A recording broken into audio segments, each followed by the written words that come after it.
दोस्तों इस वीडियो में हम क्लास 12th फिजिक्स भौतिक शास्त्र का एमपी बोर्ड द्वारा जारी ऑफिशियल मॉडल पेपर का कंप्लीट सॉल्यूशन देखने वाले हैं। ये एमपी बोर्ड एग्जाम 26 के लिए स्पेशल एमपी बोर्ड द्वारा मॉडल पेपर तैयार किया गया है। ओके, मॉडल पेपर को आपको जरूर सॉल्व करना चाहिए ओके, क्योंकि इससे दोस्तों आपको पेपर पैटर्न पता चल जाएगा, साथ ही क्वेश्चन का लेवल भी आपको पता चल जाएगा, किस चैप्टर से कितना पूछा जा रहा है उसका भी आप अंदाजा लगा सकते हैं। इसलिए मैं आपको क्या सॉल्व भी करा रहा हूँ। इससे पहले हिंदी और अंग्रेजी विषय का मैंने मॉडल पेपर आपको कंप्लीट सॉल्यूशन करा दिया है, चैनल पर जाकर देखिएगा। ओके, एक ही वीडियो काफी लंबा हो जाएगा, क्योंकि मैं कंप्लीट आपको मॉडल पेपर का सॉल्यूशन कराऊंगा, एक एक क्वेश्चन को, अथवा शायद क्वेश्चन हम यहाँ कवर करेंगे और क्वेश्चन को मैं बताता नहीं हूँ, साथ ही मैं क्या आपको समझाऊंगा भी, इसलिए लंबा हो जाएगा वीडियो। लेकिन आपको क्या करना है, आपको मेहनत नहीं करनी है सॉल्व करने में, मैं पूरा सॉल्व करा रहा हूँ, बस वीडियो को ध्यान से अंदर देखते जाइएगा, तो आपकी क्या वीडियो को देखते ही देखते आपकी क्या है तैयारी हो जाएगी और आपकी क्या है प्रैक्टिस हो जाएगी। चलिए देख लेते हैं, क्रम से हम देखते जाएंगे। सबसे पहले दोस्तों हमारे आ जाते हैं, सही विकल्प चुनकर लिखना है धारा घनत्व का एसआई मात्रक है। तो धारा घनत्व का एसआई मात्रक होता है एम्पियर प्रति मीटर स्क्वायर। नेक्स्ट है, एक गतिमान इलेक्ट्रॉन उत्पन्न करता है। तो एक गतिमान इलेक्ट्रॉन उत्पन्न करता है, स्थिर विद्युत क्षेत्र और चुंबकीय क्षेत्र दोनों उत्पन्न करता है। नेक्स्ट है, किसी परिपथ एल में आई धारा प्रवाहित होने पर औसत संचित ऊर्जा होती है। तो कितनी होती है, 1/2 1/2 L I स्क्वायर। विस्थापन धारा ID का सूत्र होता है। तो विस्थापन धारा का सूत्र क्या हो जाएगा आपका, इसका राइट आंसर हो जाएगा तीसरे नंबर का। तैयार आपको करके रखना है। नेक्स्ट है, ज्यामितीय छाया में प्रकाश की अतिकरण को हम क्या कहते हैं, तो अतिकरण को हम कहते हैं विवर्तन। नेक्स्ट, 1 किलोग्राम पदार्थ की समतुल्य ऊर्जा होगी, तो हो जाएगा 9 × 10⁻16 जूल। तो ये हमारा क्या कंप्लीट हो जाते हैं। आगे देख लेते हैं, ये इंग्लिश मीडियम वाले विद्यार्थियों के लिए दिया है, तो वही आंसर रहने वाले हैं। अब दोस्तों हम देखते हैं रेगिस्तान की पूर्ति कीजिए, और जितने यहाँ ऑब्जेक्टिव दिए हैं सब अपने नोट्स में, जो इंपॉर्टेंट क्वेश्चन आंसर के नोट्स है अपने चैप्टर वाइज चैप्टर हो गए, उसके ऑब्जेक्टिव सेक्शन में दिया हुआ है। नेक्स्ट है, रेगिस्तान की पूर्ति 1 फैरेड बराबर स्थित फैरेड होता है। तो 1 फैरेड बराबर होता है आपका 9 × 10⁻11 स्थित फैरेड। 2 समांतर धारावाही चालक तारों में विपरीत दिशा में धारा प्रवाहित हो रही है, तो एक दूसरे होंगे। देखिए, 2 समांतर धारावाही चालक के विपरीत दिशा में धारा प्रवाहित हो रही है तो प्रतिकर्षण, अगर एक ही दिशा में प्रवाहित हो तो आकर्षण रहता है। ओके, तो हो जाएगा आपका प्रतिकर्षित करेंगे, क्या करेंगे, प्रतिकर्षित करेंगे। नेक्स्ट है, दिष्ट धारा के लिए प्रेरण प्रतिघात होती है, तो क्या होती है, 0 होती है। मीटर में फोकस दूरी के व्युत्क्रम को लेंस की क्या कहते हैं, लेंस की क्षमता कहते हैं। प्रकाश स्रोत से असीमित दूरी पर निर्मित तरंगाग्र होता है तुम्हारा समतल तरंगाग्र होता है। इलेक्ट्रॉन के ब्राह्म द्रव्यमान होता है, तो इलेक्ट्रॉन का ब्राह्म द्रव्यमान होता है 9.1 × 10⁻31 किलोग्राम। आगे देख लेते हैं। इसके बाद दोस्तों आ जाती है हमारी जोड़ियों को देख लेते हैं। विद्युत द्विध्रुव आघूर्ण, तो विद्युत द्विध्रुव आघूर्ण हो जाएगा, तो इसका दोस्तों आपका राइट आंसर हो जाएगा Q2L। तो हो जाएगा आपका पहले नंबर का, आ लिख देते हैं, जो लिखा हुआ है उसी के हिसाब से आप लिख देते हैं। प्रिज्म से प्रकाश की विचलन कोण, तो ये दोस्तों आपका हो जाएगा, ये इसका राइट आंसर हो जाएगा आपका μ-1a। तो हो जाएगा आपका 12 नंबर का। फिर नेक्स्ट है, डी ब्लॉगली की तरंग दैर्घ्य द्रव तरंग हेतु, ये हो जाएगा आपका H/P। तो हो जाएगा 7 नंबर का आंसर है, यानी तीसरे नंबर का। हाइड्रोजन परमाणु में इलेक्ट्रॉन की कुल ऊर्जा, तो ये इसका राइट आंसर हो जाएगा आपका तीसरे नंबर का। फिर नेक्स्ट, इलेक्ट्रॉन का कोणीय संवेग, तो इलेक्ट्रॉन का जो कोणीय संवेग होता है आपका NH/2π। फिर रिंडबर्ग नीतांक आपका हो जाएगा ये, तो हो जाएगा 5 नंबर। तो हो जाती है हमारी सही जोड़ी कंप्लीट। इसके बाद दोस्तों हम देखने वाले हैं 77 में पहला है, उच्च वोल्टेज प्राप्त करने के लिए सेलों को श्रेणी क्रम में जोड़ा जाता है, तो हमारा बिल्कुल सत्य हो जाएगा। फिर लोह चुंबकीय पदार्थ के चुंबकत्व पर ताप का कोई प्रभाव नहीं पड़ता है, तो आपका सत्य हो जाएगा, क्योंकि क्या ताप का प्रभाव पड़ता है। फिर नेक्स्ट है, उत्तल दर्पण सदैव छोटा प्रतिबिंब बनाता है, तो बिल्कुल आपका ये सत्य हो जाएगा। स्थायी नाभिक की प्रति न्यूक्लियॉन बंधन ऊर्जा आपकी 8 मेगावोल्ट से कम होनी चाहिए, तो ये आपका असत्य है। सिलिकॉन और जर्मेनियम दोनों लेज अर्धचालक का उदाहरण है, तो ये आपका सत्य हो जाएगा। इस प्रकार से हो जाते हैं हमारे 77। इसके बाद आ जाते हैं, एक शब्द एक वाक्य में उत्तर देना है। परावैद्युत माध्यम की उपस्थिति का किसी चालक के विभव पर क्या प्रभाव पड़ता है, तो देखिए V बराबर होता है Q अपॉन सी, V बराबर Q अपॉन सी। अगर हम क्या करते हैं, पराविद्युत माध्यम की उपस्थिति करते हैं तो जो चालक का विभव होता है वो बढ़ जाता है। तो आंसर आपको बताना है चालक के विभव पर क्या प्रभाव पड़ता है। तो जो चालक का विभव होता है वो क्या हो जाता है, विभव बढ़ जाता है। अगर आपका विभव बढ़ जाता है, अगर क्या पराविद्युत माध्यम उपस्थित है। नेक्स्ट है विद्युत चुंबकीय तरंगों का मूल स्रोत क्या होता है। तो त्वरित आवेश, त्वरित आवेश। नेक्स्ट है विकिरण की ऊर्जा और आवृत्ति में संबंध लिखिए। E बराबर होता है एच म्यू, V बराबर होता है आपका एच म्यू। ओके, नेक्स्ट है हाइड्रोजन परमाणु की आयनन ऊर्जा का मान इलेक्ट्रॉन वोल्ट में आपको लिखना है। तो 13.6 इलेक्ट्रॉन वोल्ट। नाभ की विखंडन और नाभ की संलयन में ऊर्जा उत्सर्जित होने का कारण लिखिए। तो हो जाएगा द्रव्यमान क्षति, द्रव्यमान क्षति। तो ये हमारा कंप्लीट हो जाता है। तो इस प्रकार से दोस्तों हमारे क्या है जो वस्तुनिष्ठ थे वो मैंने आपको कवर करा दिए हैं। अब हमारे आ जाते हैं क्वेश्चन आंसर। चलिए क्वेश्चन आंसर देख लेते हैं। क्रम से एक क्वेश्चन में बताते जाऊंगा, अथवा शायद क्वेश्चन हम यहाँ कवर करेंगे, सॉल्यूशन भी मैं आपको बताते जाऊंगा। तो प्रयास करिएगा, क्योंकि अगर आपने तैयारी की होगी तो वैसे भी आपको क्या काफी ज्यादा क्वेश्चन आपको वैसे भी तैयार होंगे। ओके, नहीं तैयार है तो अभी आपको तैयार करते जाना है।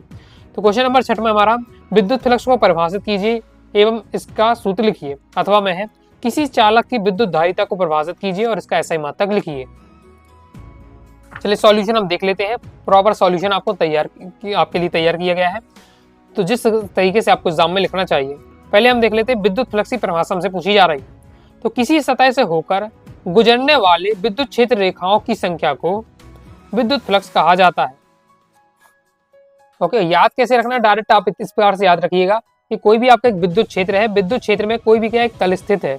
ओके, विद्युत क्षेत्र में कोई भी तल स्थित है, इस सतह से कोई भी सतह स्थित है और इस सतह से जितनी भी विद्युत क्षेत्र रेखाएं गुजरेंगी वही क्या कहलाएगा, विद्युत फ्लक्स कहलाएगा। ओके, तो वही लिखा हुआ है कि क्या है, किसी भी सतह से होकर गुजरने वाली विद्युत क्षेत्र रेखाओं की जो संख्या होती है वही हमारे क्या कहलाती है, विद्युत फ्लक्स कहलाती है। यह किसी सतह पर विद्युत क्षेत्र की तीव्रता और सतह के अभिविन्यास पर निर्भर करती है। और इसके साथ ही परिभाषा तो बता दी, सूत्र पूछे जा रहा है तो फिर हमने यहाँ सूत्र भी निकाला गया है। ओके, फाई बराबर आपका दिया हुआ है वेक्टर ई और आपका वेक्टर ए। ओके, इस प्रकार से दिया हुआ है और जिसका हम करते हैं तो आपका ई ए कॉस थीटा आ जाता है। अब यहाँ आपको बताना भी, जब भी सूत्र आप बताएं तो उसमें अपने फाई क्या है, ए क्या है, वो सब आपको बताना है कि ई आपका विद्युत क्षेत्र की तीव्रता है, आपका सतह का क्षेत्रफल है, थीटा आपका क्या है वो बताना है। इसके साथ ही सूत्र पूछा जा रहा है। ओके, और ऐसा ही मात्रक भी हमें बता देना है, तो न्यूटन मीटर स्क्वायर प्रति कूलम, याद रखिएगा। फिर हमें अथवा क्वेश्चन है किसी चालक की विद्युत धारिता को परिभाषित कीजिए, ऐसा ही मात्रक बताइए। धारिता क्या होती है, किसी चालक की विद्युत धारिता आवेश की उस मात्रा के बराबर होती है जो चालक के विभव में एकांक परिवर्तन कर देने से हमें प्राप्त होता है। धारिता C बराबर होता है Q/V, आवेश बटे धारिता का जो आपका मात्रक होता है, याद रखिएगा, फैराड होता है। फिर नेक्स्ट हमारा जो 7वां क्वेश्चन है, विद्युत सेल के विद्युत वाहक बल की को परिभाषित कीजिए और इसका SI मात्रक लिखिए। अथवा में है ओम के नियम की क्या है, 2 सीमाएं लिखिए। देख लेते हैं। विद्युत सेल के आपको क्या है बताना है, विद्युत वाहक बल की परिभाषा देना है। तो एकांक आवेश को पूरे परिपथ में चक्रित कराने के लिए सेल द्वारा व्यय ऊर्जा या खर्च ऊर्जा सेल का विद्युत वाहक बल कहलाते हैं, जिसे हम ई से प्रदर्शित करते हैं, EMF भी कहते हैं। ओके, अब इसमें आपको बताना है क्या, इसका आपको SI मात्रक बताना है। तो सेल के विद्युत वाहक बल होता है इक्वल टू होता है W/Q। मात्रक की हम बात करते हैं तो जूल प्रति कूलम हो जाएगा, जिसे हम क्या वोल्ट भी कहते हैं। इसके बाद ओम के नियम के लिए आपको 2 आवश्यक सीमाएं बतानी है। तो ओम के नियम की सीमाएं हम बात करते हैं। जो ओम का नियम होता है केवल धात्विक चालकों के लिए सत्य है, और दूसरा यह नियम केवल नियत ताप पर लागू किया जाता है। क्लियर, आपको यहाँ याद करके रखना है। ओम का जो नियम होता है, इसकी क्या सीमा है कि ओम का नियम केवल धात्विक चालकों के लिए सत्य होता है और यह नियम केवल क्या है, नियत ताप पर लागू होता है। तो ये हो जाती है आपकी ओम के नियम की सीमाएं। ओके, ये सभी आपके बोर्ड एग्जाम में क्वेश्चन प्रीवियस ईयर में आ चुके हैं, तैयार करके रखिएगा। एमपी बोर्ड एग्जाम 22 में क्वेश्चन था आपका ये। नेक्स्ट हमारा क्वेश्चन है, एम्पियर का परिपथी नियम लिखिए और इसका व्यंजक भी लिखिए। इसे देख लेते हैं। एम्पियर का परिपथी नियम क्या है, तो एम्पियर का परिपथी नियम अनुसार चुंबकीय क्षेत्र B का एक बंद वक्र C के अनुदिश रेखीय समाकलन वक्र द्वारा परिबद्ध कुल धारा I का μ0 गुना होता है। अर्थात ये आपका दिया हुआ व्यंजक। वैसे जैसे आपको याद करना है, ये आप पूरी कंफ्यूज हो जाते हैं जब परिभाषा याद करेंगे, तो आप क्या कई बार भूल भी जाते हैं। तो मैंने इसका क्या लिख कर आपको व्यंजक याद करिएगा। व्यंजक जिससे याद करते हैं तो व्यंजक की सहायता से आप क्या है इसकी जो थ्योरी आप बना सकते हैं। चुंबकीय क्षेत्र B का एक बंद वक्र सी के अनुदिश रेखीय समाकलन वक्र द्वारा परिबद्ध कुल आई का म्यू नॉट गुना होता है। ये आपका हो जाएगा एम्पियर का परिपथ नियम। जितना लिखना चाहिए, जितना शॉर्ट में आपको लिखना चाहिए उसी हिसाब से दिया हुआ है, मतलब कोई भी एक्स्ट्रा आपको नहीं मिलेगा। एग्जाम की दृष्टि से जिस तरीके से आपको लिखना चाहिए उसी तरीके से यहाँ आंसर दिया हुआ है। जितना पूछा जा रहा था, किसने नियम पूछा नियम बता दी, व्यंजक पूछा व्यंजक भी हमने लिख दिया है। नेक्स्ट हमारा 8वां में क्वेश्चन है, एक धारा लूप किस प्रकार चुंबकीय द्विध्रुव के समतुल्य है, इसके चुंबकीय आघूर्ण का व्यंजक भी लिखिए। देख लेते हैं इसे। तो जब किसी बंद लूप में धारा प्रवाहित होती है तो उसके चारों एक निश्चित दिशा में चुंबकीय क्षेत्र उत्पन्न होता है। कोई भी हम क्या लूप ले लेते हैं, बंद लूप ले लेते हैं, धारा प्रवाहित करेंगे तो ये सिंपल सी बात है, उसके चारों ओर क्या है, चुंबकीय क्षेत्र उत्पन्न हो जाएगा। यह चुंबकीय क्षेत्र लूप के अंदर और बाहर उसी प्रकार व्यवहार करता है जैसे कि चुंबकीय द्विध्रुव, अर्थात मतलब सेम। जब देखिए कोई भी अगर हमारे पास क्या है, बंद नली है, कोई भी लूप है, अगर उसमें हम धारा प्रवाहित करते हैं तो उसके धारा प्रवाहित करने से चारों ओर क्या हो, चुंबकीय क्षेत्र उत्पन्न हो जाएगा। तो ये सेम उसी प्रकार से कार्य करने लगता है जिस प्रकार से एक चुंबक कार्य करती है। यानी इसका एक सिरा क्या बन जाएगा, एन ध्रुव बन जाएगा, दूसरा सिरा क्या बन जाएगा, एस ध्रुव बन जाएगा। सिंपल सी बात हो जाती है। तो ये पूछा जा रहा है कि क्वेश्चन में क्या पूछा गया था, एक धारा लूप किस प्रकार चुंबकीय द्विध्रुव के समतुल्य होता है। मतलब कब कोई धारा लूप हमने ले लिया है, हमने एक धारा लूप ले लिया है, ओके, तो ये कब हमसे क्या है, कब हमसे चुंबक की तरह व्यवहार करेगा। तो कब करेगा, जब इसमें हम क्या है, धारा प्रवाहित करते हैं तो इसके चारों ओर क्या है, चुंबकीय क्षेत्र उत्पन्न हो जाता है। जब चुंबकीय क्षेत्र उत्पन्न हो जाता है तब ये क्या किसके तरह व्यवहार करने लगता है, चुंबकीय द्विध्रुव यानी चुंबक की तरह व्यवहार करने लगता है। तब इसका एक सिरा एन और एक दूसरा सिरा क्या बन जाता है, एस बन जाता है। ओके, तो ये हो जाता है। इसके आगे हमसे पूछा जा रहा है, इसके चुंबकीय आघूर्ण का व्यंजक लिखिए। अब हमें चुंबकीय आघूर्ण का व्यंजक बताना है, तो ये हमारा चुंबकीय आघूर्ण का व्यंजक हो जाएगा। ओके, जूम कर देता हूं अगर आपको दिक्कत आ रही हो। तो ये आपका किसी धारा के लूप का चुंबकीय आघूर्ण अगर हम एम होता है तो इस प्रकार से आपका रहने वाला है। आई हो जाएगा, आई वेक्टर ए, चाहे आपका आई क्या है, लूप में प्रवाहित धारा है, ए क्या है, लूप का क्षेत्रफल है। ओके, इस प्रकार से आपका दिया हुआ, तैयार कर लीजिएगा। तो ये हमारा कंप्लीट हो जाता है। आगे देख लेते हैं। आगे दोस्तों हमारा आ जाता है 9वां क्वेश्चन। ओके, 9वां क्वेश्चन क्या है, एक्स किरण का मूल स्रोत एवं दो उपयोग लिखिए, अथवा में है गामा किरणों के मूल स्रोत एवं दो उपयोग लिखिए। मूल स्रोत यानी ये कहां से उत्पन्न होती हैं और इनका हम उपयोग क्या करते हैं वो आपको बताना है। चलिए देख लेते हैं। तो पहले हम देख लेते हैं एक्स किरणों के मूल स्रोत। तो मतलब उत्पन्न कहां से होती है, तो एक्स किरणों का मुख्य स्रोत उच्च ऊर्जा वाले इलेक्ट्रॉन का धातु लक्ष्य पर तीव्र गति से टकराना है। यानी अगर एक्स किरणों को हमें प्राप्त करना है तो इन्हें क्या करना है, हमें एक धातु से सतह से अगर हम क्या है उच्च ऊर्जा वाले इलेक्ट्रॉन टकराते हैं तो हमें क्या है, एक्स किरणें उत्पन्न होती हैं। ओके, ये हमने क्या है, धातु की एक सतह ले ली है, धातु की सतह है, धातु की सतह से हम क्या है, इलेक्ट्रॉन अगर हम टकरा रहे हैं तो जो यहाँ से निकलेगी वो हमारी कौन सी निकलेंगी, किरणें, एक्स किरणें निकलेंगी। तो ये आप समझ गए होंगे। इस प्रक्रिया में इलेक्ट्रॉन अचानक धीमे होते हैं तथा उनकी ऊर्जा का एक भाग एक्स किरण के रूप में क्या है, वो सर्जित होने लगता है। ये हो जाता है हमारा कंप्लीट। किस प्रकार से उत्पन्न होती है, अब उपयोग बताने हैं तो चिकित्सा के रूप में उपयोग होता है। शरीर के अंदर आपने देखा एक्सरे होता है, किसी की हड्डी टूट जाती है तो डॉक्टर पहले कहता है भाई एक्सरे करा के लाओ। ओके, तब देखेंगे कैसा क्या टूटा है। शरीर के अंदर की हड्डियां, दांत और अन्य संरचनाओं की जांच के लिए उपयोग होता है। औद्योगिक क्षेत्र में मशीन के भागों, धातु संरचना और वेल्डिंग में दरारों दोष ढूंढने के लिए इसका उपयोग किया जाता है। क्लियर है। फिर गामा किरणों के हमें क्या है, मूल स्रोत बताने, दो उपयोग बताने हैं। तो गामा किरण कहां से उत्पन्न होती है, तो रेडियोधर्मी नाभिक के चयन के समय उत्सर्जित होती है। जब रेडियोधर्मी जो नाभिक होता है और उसमें हम क्या चयन करते हैं, ओके, तो उस हमारा ये जो गामा किरण उत्पन्न होती है जब कोई अस्थिर परमाणु नाभिक अपनी अधिक ऊर्जा को छोड़कर स्थिर होने की कोशिश करता है तब वह उच्च ऊर्जा वाली गामा किरण उत्सर्जित करता है। ये उत्सर्जन हो गया है। इसके बाद हम देख लेते हैं उपयोग। तो चिकित्सा में भी इसका उपयोग किया जाता है। गामा किरणों का उपयोग कैंसर कोशिकाओं को नष्ट करने के लिए रेडियोथेरेपी में किया जाता है। मतलब कैंसर के उपचार का एक तरीका है रेडियोथेरेपी। इसमें क्या किया जाता है, गामा किरणों का उपयोग किया जाता है। कीटाणु रहित एवं खाद्य संरक्षण में किया जाता है। गामा किरणों से उपकरणों की किया जाता है, खाद्य पदार्थों खराब होने से बचाया जाता है। तो ये हो जाते हैं आपके गामा किरणों के उपयोग। तो आइए समझ गए होंगे। नेक्स्ट देख लेते हैं। नेक्स्ट हमारा 10वां क्वेश्चन आ जाता है। 10वां क्वेश्चन हमारा अंक एक प्रश्न रहने वाला है, न्यूमेरिकल। ओके, चलिए देख लेते हैं। किसी छोटी दूरबीन के अभिदर्शक की फोकस दूरी 144 सेंटीमीटर है तथा नेतिका की फोकस दूरी 6 सेंटीमीटर है। दूरबीन की आवर्धन क्षमता कितनी है, अभिदर्शक और नेतिका के बीच पृथक दूरी क्या है। तो देखिए हमें क्या क्या दिया है, फोकस दूरी दी हुई है, नेतिका की फोकस दूरी दी हुई है, अभिदर्शक की फोकस दूरी है 144 सेंटीमीटर, नेतिका की फोकस दूरी है 6 सेंटीमीटर। ज्ञात क्या करना है, तो आपको लिखना है सबसे पहले क्योंकि न्यूमेरिकल करें तो हमें मैथ के तरीके से करना है। लिखना है दिया है दूरबीन के अभिदर्शक की फोकस दूरी 144 सेंटीमीटर, नेत्रिका की फोकस दूरी 6 सेंटीमीटर। ज्ञात करना है, दो चीजें ज्ञात करनी है, दूरबीन की आवर्धन क्षमता, अभिदर्शक और नेत्रिका के बीच की पृथक दूरी। चलिए क्रम से देख लेते हैं कैसे आपको सॉल्व करना है। ओके, समझिएगा, यहाँ से आपको जिस तरीके से लिखना है उसी तरीके से मैं बता रहा हूँ। पहले दिया हुआ है वो आपको बता देना, मैं बोल ही दिया है। आवर्धन क्षमता निकालनी, तो आवर्धन क्षमता सिंपल आपको फॉर्मूला होता है। आवर्धन क्षमता का फॉर्मूला क्या होता है तो याद रखिएगा, खगोलीय जो तुम्हारा दूरबीन होता है उसकी आवर्धन क्षमता का सूत्र होता है आपका अभिदर्शक की फोकस दूरी बटे नेत्रिका लेंस की फोकस दूरी। अभिदर्शक की फोकस दूरी बटे हो जाएगा आपका नेत्रिका की फोकस दूरी, और बस इसके बाद आपको करना है वैल्यू रख देना है। तो हमारा क्या है, अभिदर्शक की फोकस दूरी 144 बटे हो जाएगा नेत्रिका की फोकस दूरी 106 दी है, आंसर आ जाएगा 24। दूरबीन की आवर्धन क्षमता 24 गुना है। क्लियर है। इसके बाद दूसरा में अभिदर्शक और नेत्रिका के बीच की पृथक दूरी निकालना है, बस दोनों को जोड़ देना है। किससे जोड़ देना है, अभिदर्शक की फोकस दूरी और नेत्रिका की फोकस दूरी को जोड़ दीजिएगा तो आपकी क्या है इनकी पृथक्कन दूरी आ जाएगी 150 सेंटीमीटर। ये हमारा क्या कंप्लीट हो जाता है। आगे देख लेते हैं। आगे प्रश्नांक 10वें के अथवा में दिया हुआ है अपवर्तनांक 1.55 के कांच के दोनों फलकों की समान वक्रता त्रिज्या के उभयतल लेंस निर्मित करते हैं। यदि 20 सेंटीमीटर फोकस दूरी के लेंस निर्मित करते हैं तो अपेक्षित वक्रता त्रिज्या क्या होगी। चलिए इसे देख लेते हैं। इसका सॉल्यूशन आपका इस प्रकार से रहना है, किस तरीके से करना है इसे भी हम देख लेते हैं। तो सबसे पहले तो आपको दिया है, क्या दिया हुआ है, हमें एक उभयोत्तल लेंस दिया हुआ है। क्या दिया हुआ है, एक उभयोत्तल लेंस दिया हुआ है जिसका अपवर्तनांक दिया है। अपवर्तनांक कितना दिया है, 1.55 दिया हुआ। फोकस दूरी दी हुई है 20 सेंटीमीटर।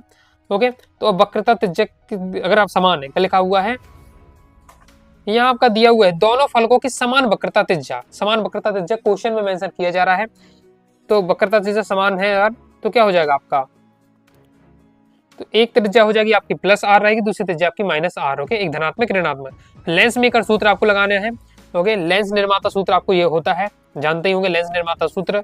बस इसमें आपको क्या वैल्यू आपको सबकी रख देनी है। देखिए वैल्यू निर्माता सूत्र लगाया है तो आर बराबर आ गया 1.1 मल्टीप्लाई एफ। ओके, फोकस दूरी 20 है, वो उसकी वैल्यू रखी तो हमारा आंसर आ जाता है। तो वक्रता त्रिज्या आपको निकालनी है तो 22 सेंटीमीटर निकल आती है। ओके, तो सिंपल आपका रहने वाला एक आपको ध्यान रखना है कि समान वक्रता त्रिज्या के दोनों फल के समान वक्रता त्रिज्या के हैं, इसलिए एक आपका आर हो जाएगा, R1 की वैल्यू होगी प्लस आर, दूसरे की R2 की हो जाएगी माइनस आर। वो आपको वैल्यू रखनी है, फिर आपको क्या है फॉर्मूला लगा के आपका आंसर आ जाएगा। आगे देख लेते हैं। आगे नेक्स्ट हमारा प्रश्नांक 11वां है। प्रश्नांक दोस्तों हमारा 11वां है, प्रकाश विद्युत प्रभाव क्या है। आइंस्टीन का प्रकाश विद्युत समीकरण लिखकर उसमें प्रयुक्त संकेतों का अर्थ लिखिए। तो इसे देख लेते हैं। पहले आपको बताना प्रकाश विद्युत प्रभाव क्या है, इंपॉर्टेंट है, केवल 2 नंबर में इतना ही बस आ जाता है। ओके, तो चलिए देख लेते हैं। प्रकाश विद्युत प्रभाव से पूछे जा रहा है, तो प्रकाश विद्युत प्रभाव क्या है, जब किसी धातु के पृष्ठ से कम तरंग दैर्घ्य, अब देखिए कम तरंग दैर्घ्य कहा जाए या उच्च आवृत्ति कहा जाए, तो क्वेश्चन में आप ये भी लिख सकते हो, तो कम तरंग दैर्घ्य या उच्च आवृत्ति का जिससे प्रकाश आपतित होता है तो धातु के पृष्ठ से इलेक्ट्रॉन उत्सर्जित होने लगते हैं। इस घटना को प्रकाश विद्युत प्रभाव कहते हैं। ये आपका यार ओके टाइपिंग मिस्टेक हुआ, प्रकाश विद्युत प्रभाव कहते हैं। ओके, प्रकाश विद्युत प्रभाव कहते हैं। क्या कहा जा रहा है, सिंपल है, कोई भी हमने एक धातु की सतह ले ली है, धातु की सतह ले ली है, और जब इसमें हम क्या कराते हैं कम तरंग दैर्घ्य, ओके कम तरंग दैर्घ्य या उच्च आवृत्ति का प्रकाश आपतित कराते हैं तो धातु से क्या होते हैं, जो इलेक्ट्रॉन होते हैं धातु से इलेक्ट्रॉन क्या हो जाते हैं उत्सर्जित होने लगते हैं। इस घटना को हम कहते हैं प्रकाश विद्युत प्रभाव। क्लियर है। फिर आगे क्वेश्चन में से पूछा जा रहा है आइंस्टीन का प्रकाश विद्युत समीकरण लिखना है हमें। तो आइंस्टीन का पहले तो प्रकाश विद्युत समीकरण हमने लिख दिया है, ये हमने प्रकाश विद्युत समीकरण लिख दिया है। ओके, ये आपका दिया है आइंस्टीन का प्रकाश विद्युत समीकरण, और आपको बताना कि इसमें जो मान मतलब इनका मतलब क्या है, समीकरण में प्रयुक्त संकेतों का अर्थ भी हमने क्रम से दिया है। एच का यूज हो रहा है तो प्लांक नीतांक। ओके, जो म्यू है आपका भी है, ये आपतित प्रकाश की आवृत्ति है। जो म्यू नॉट है वो धातु का न्यूनतम सीमा है। ओके, से फाई है वो आपका कार्यफलन है। सब चीजें आपको यहाँ क्रम से बताई जा रही है। एम इलेक्ट्रॉन का द्रव्यमान इसी तरीके से आपको बताना है पेपर। ओके, और अगर आपसे यहाँ वैसे भी कहा गया है कि उपयुक्त संकेतों का अर्थ लिखिए, नहीं भी कहा गया फिर भी आपको बताना पड़ता है। ओके दोस्तों, 11वें कथवा में हमसे क्वेश्चन है डी ब्रोगली तरंग क्या है। डी ब्रोगली तरंग समीकरण लिखकर उसमें प्रयुक्त संकेतों का अर्थ लिखिए। डी ब्रोगली तरंग देख लेते हैं। डी ब्रोगली तरंग क्या है, डी ब्रोगली के अनुसार यहाँ डी ब्रोगली कर दीजिए, कुछ टाइपिंग मिस्टेक तो आप समझ सकते हैं। डी ब्रोगली के अनुसार प्रत्येक गतिमान कण के साथ एक तरंग संबद्ध होती है। मतलब डी ब्रोगली साहब क्या कहते हैं हमारे कि कोई भी कण है कोई भी कण है ओके गति कर रहा है, उसके साथ एक तरंग संबद्ध होती है, संबद्ध यानी जुड़ी होती है। तो गतिमान कण के साथ एक तरंग तो उसके साथ होती है, ओके होती है, जिसे हम कहते हैं, जिसे हम तहत द्रव्य तरंग कहते हैं। तो देखिए डी यहाँ लग गया और ब्रोगली का यहाँ चला गया, तो टाइपिंग में डी ब्रोगली के अनुसार गतिमान कण के साथ एक कण के साथ क्या तरंग संबद्ध होती है, जिसे द्रव्य तरंग कहते हैं। ओके, अब इसके बाद आपको क्या बताना है, डी ब्रोगली का समीकरण बताना है। तो डी ब्रोगली समीकरण होता है लैम्डा बराबर एच अपॉन पी, लैम्डा बराबर एच अपॉन पी। अब इसके अर्थ भी बताइए। तो लैम्डा क्या हमारा कण से संबद्ध पदार्थ की तरंग दैर्घ्य है, एच क्या है प्लांगनीतांक है, पी क्या है कण का संवेग है, एम क्या है कण का द्रव्यमान है। ओके, तो ये होता है ये बार लैम्डा बराबर एच अपॉन पी, इतना ही याद रखिएगा, जिसमें एच आपका प्लांगनीतांक है, लैम्डा हो जाएगी तरंग दैर्घ्य, पी हो जाएगा कण का संवेग। इसके बाद नेक्स्ट देख लेते हैं। नेक्स्ट हमारा क्वेश्चन आ जाता है प्रश्न 12वां, एन एवं पी एवं एन प्रकार के अर्धचालकों में दो अंतर लिखिए। ओके, तो इसे देख लेते हैं। तो पी एवं एन प्रकार के अर्धचालक में अंतर, ये पी प्रकार के अर्धचालक हैं योजी अर्धचालक में त्रिसंयोजी तत्व की अशुद्धि मिलाने से प्राप्त होते हैं। एन प्रकार के अर्धचालक चतुसंयोजी अर्धचालक में पंच संयोजी तत्व की अशुद्धि मिलाने पर प्राप्त होते हैं। पी प्रकार के में त्रिसंयोजी तत्व की अशुद्धि मिलानी है, एन प्रकार के अर्धचालक में पंच संयोजी तत्व की अशुद्धि मिलानी। ओके, तो पी में क्या होता है, पी में इसमें बहुसंख्यक धारावाही होल होते हैं, यानी बहुसंख्यक कौन होते हैं, होल होते हैं। पी प्रकार के अर्धचालक में बहुसंख्यक होल होते हैं, अल्पसंख्यक होते हैं इलेक्ट्रॉन, जबकि एन प्रकार के अर्धचालक में जो बहुसंख्यक होते हैं इलेक्ट्रॉन, अल्पसंख्यक होते हैं होल। ओके, अगर कंफ्यूज हो जाते हैं आपको, देखिए एक में होल ज्यादा होते हैं इलेक्ट्रॉन कम होते हैं, दूसरे में आपके इलेक्ट्रॉन ज्यादा होते हैं होल कम होते हैं, कंफ्यूज हो जाते हैं। देखिए दो चीजें आपकी, एक पी है आपका, एक एन है। ओके, तो किस में होल होते हैं, देखिए पी में जब पी हम लिखते हैं तो पी में क्या है, पी बनाते समय क्या एक होल बन रहा है, पी बनाते समय क्या बन रहा है, एक होल बन रहा है। इसलिए क्या है, पी प्रकार के अर्धचालक में क्या होते हैं, होल क्या होते हैं, ज्यादा होते हैं, इलेक्ट्रॉन क्या होते हैं, कम होते हैं। जबकि एन प्रकार के अर्धचालक में क्या हो जाएगा आपका, जब देखिए एक का याद रखिए, दूसरे का हमने पी प्रकार के में क्या हो, पी में क्या होल बन रहा है, इसलिए क्या होल ज्यादा होते हैं इलेक्ट्रॉन कम होते हैं, तो यहाँ इलेक्ट्रॉन आपके ज्यादा होंगे, होल आपके क्या होंगे, कम होंगे। मतलब किसी प्रकार से आपको ट्रिक बना के रखिए ताकि आपको कंफ्यूजन ना हो। जैसे मुझे तो कंफ्यूज होती है, मैं याद रखा पी बनाते समय होल बन रहा है, यानी होल ज्यादा होंगे इलेक्ट्रॉन कम होंगे, जब पी में होल ज्यादा है इलेक्ट्रॉन कम है, तो एन में क्या है इलेक्ट्रॉन ज्यादा होंगे होल कम होंगे। ओके, ये आपको याद होना चाहिए। नेक्स्ट इसमें चालक बैंड में इलेक्ट्रॉनों की संख्या संयोजकता बैंड के होलों की संख्या से कम होती है, जबकि एन प्रकार के अर्धचालक में चालक बैंड में इलेक्ट्रॉनों की संख्या संयोजकता बैंड में होलों की संख्या से क्या अधिक होती है। तो ये आपका दिया हुआ है, वैसे भी आपको दो तैयार करने, 2 नंबर का अक्सर हाई चांस है कि पूछा ही जाएगा आपसे, 2 नंबर का आएगा क्वेश्चन, तो तैयार करके रखना, क्योंकि अगर 4 नंबर यहाँ से देखिए 2 नंबर का बनता है क्वेश्चन या 4 नंबर का बनेगा अर्धचालक वाले चैप्टर से, तो 4 नंबर के फिक्स ही क्वेश्चन है जो भी हम आगे मॉडल पेपर में कवर किए तो हम देखेंगे ही, बाकी 2 नंबर के 2 पॉइंट तो आपको मैंने तैयार करके रखना है। नेक्स्ट वाले देख लेते हैं, चालक एवं अर्धचालक में अंतर, उनके ऊर्जा बैंड आगे खींच कर समझाइए। यहाँ तो इसको मैंने अभी कवर नहीं किया है, आपके नोट्स में से देखना पड़ेगा। तो जब मैं अभी आपको ऐप पर देखिए, इसकी पीडीएफ आपको कहाँ मिलेगी, अगर आप बैच के स्टूडेंट हैं तो आपको क्या फिजिक्स कोर्स में मिल ही जाएगी पीडीएफ, इसकी अलग से भी आपको क्या ऐप पर दे दी जाएगी इसकी पीडीएफ, तो वहाँ से भी आप जाकर ले सकते हैं। तो ऐप को जरूर डाउनलोड करके आपको रखना है, प्ले स्टोर से डाउनलोड कर लीजिएगा। ओके, तो वहाँ जब मैं पीडीएफ दूंगा तो वहाँ उसका आंसर कवर कर दूंगा। आगे देख लेते हैं 13वां क्वेश्चन, ये फिर हमारा न्यूमेरिकल आ जाता है, जैसे देख लेते हैं। अब ये वाला जो क्वेश्चन है आपका, ये लास्ट ईयर भी मॉडल पेपर में था, लास्ट ईयर भी मैंने इसे बताया था मॉडल पेपर में था। ओके, चलिए इसे देख लेते हैं क्रम से। इसमें व्योमस्थ खींचे क्षैतिज बिजली के तार में 90 एम्पियर विद्युत धारा पूर्व से पश्चिम की ओर प्रवाहित हो रही है। तार के 1.5 मीटर नीचे विद्युत धारा के कारण उत्पन्न चुंबकीय क्षेत्र का परिणाम एवं दिशा ज्ञात कीजिए। इसे देख लेते हैं किस प्रकार से आपका होने वाला है सॉल्व। तो इसका आंसर बिल्कुल सिंपल आपका रहने वाला है, शॉर्ट में दिया हुआ है, दिया में क्या है आई धारा दी हुई है, कितने एम्पियर है, आर की हमें वैल्यू दी हुई है जा रही है। तो बस इसमें हमने क्या है फॉर्मूला आपको लगा दिया है, ये हमने क्या है चुंबकीय क्षेत्र का फॉर्मूला आपको लगाया, अप्लाई कर दिया है और इसका आपका आंसर आ जाता है। दाएं हाथ के नियम अनुसार इसकी दिशा क्या दक्षिण की दिशा की ओर होने वाली है। प्रथम हम क्वेश्चन देख लेते, एक दूसरे से 4 सेंटीमीटर दूरी पर रखे 2 लंबे सीधे समांतर तारों ए और बी में क्रमशः 8 एम्पियर और 5 एम्पियर की विद्युत धारा एक ही दिशा में प्रवाहित हो रही है। तार के ए के 10 सेंटीमीटर खंड पर बल का आकलन आपको करना है। तो इस प्रकार से आपका रहने वाला है। तो इसका सॉल्यूशन आपको दिया है। सबसे पहले तो आपको लिखना है क्या क्या हमें दिया हुआ है, ये आपका दिया हुआ है। फॉर्मूला इसमें क्या सा यूज होने वाला, तो फॉर्मूला आपको तैयार होना चाहिए। 2 समांतर तारों के प्रति लंबाई पर बल का सूत्र क्या रहने वाला है, तो ये आपका रहने वाला है सूत्र। ओके, सूत्र आपको ये तैयार रहना चाहिए। बस इसके बाद आपको क्या है, जब सूत्र याद है तो फिर आपके सबकी वैल्यू आपको रखेंगे और आपका आंसर मिल जाएगा। दिया गया है वो एक साइड लिख दिया गया पूरा। ओके, म्यू नॉट का आपको वैल्यू क्या है याद करके रखनी पड़ेगी, दिया नहीं क्वेश्चन में तो पहले से आपको याद होनी चाहिए। ये आपका दिया हुआ है, आगे देख लेते हैं। तो इस प्रकार से दोस्तों प्रश्न हमारे 13वें तक कंप्लीट हो गए। अब दोस्तों हम देख लेते हैं प्रश्न 14वां। प्रश्न 14वें में क्या है, लेंज का नियम लिखिए एवं समझाइए कैसे लेंज का नियम ऊर्जा संरक्षण के नियम के अनुकूल है। चलिए देख लेते हैं। तो आपका दिया लेंज का नियम आपको पहले से समझाना है।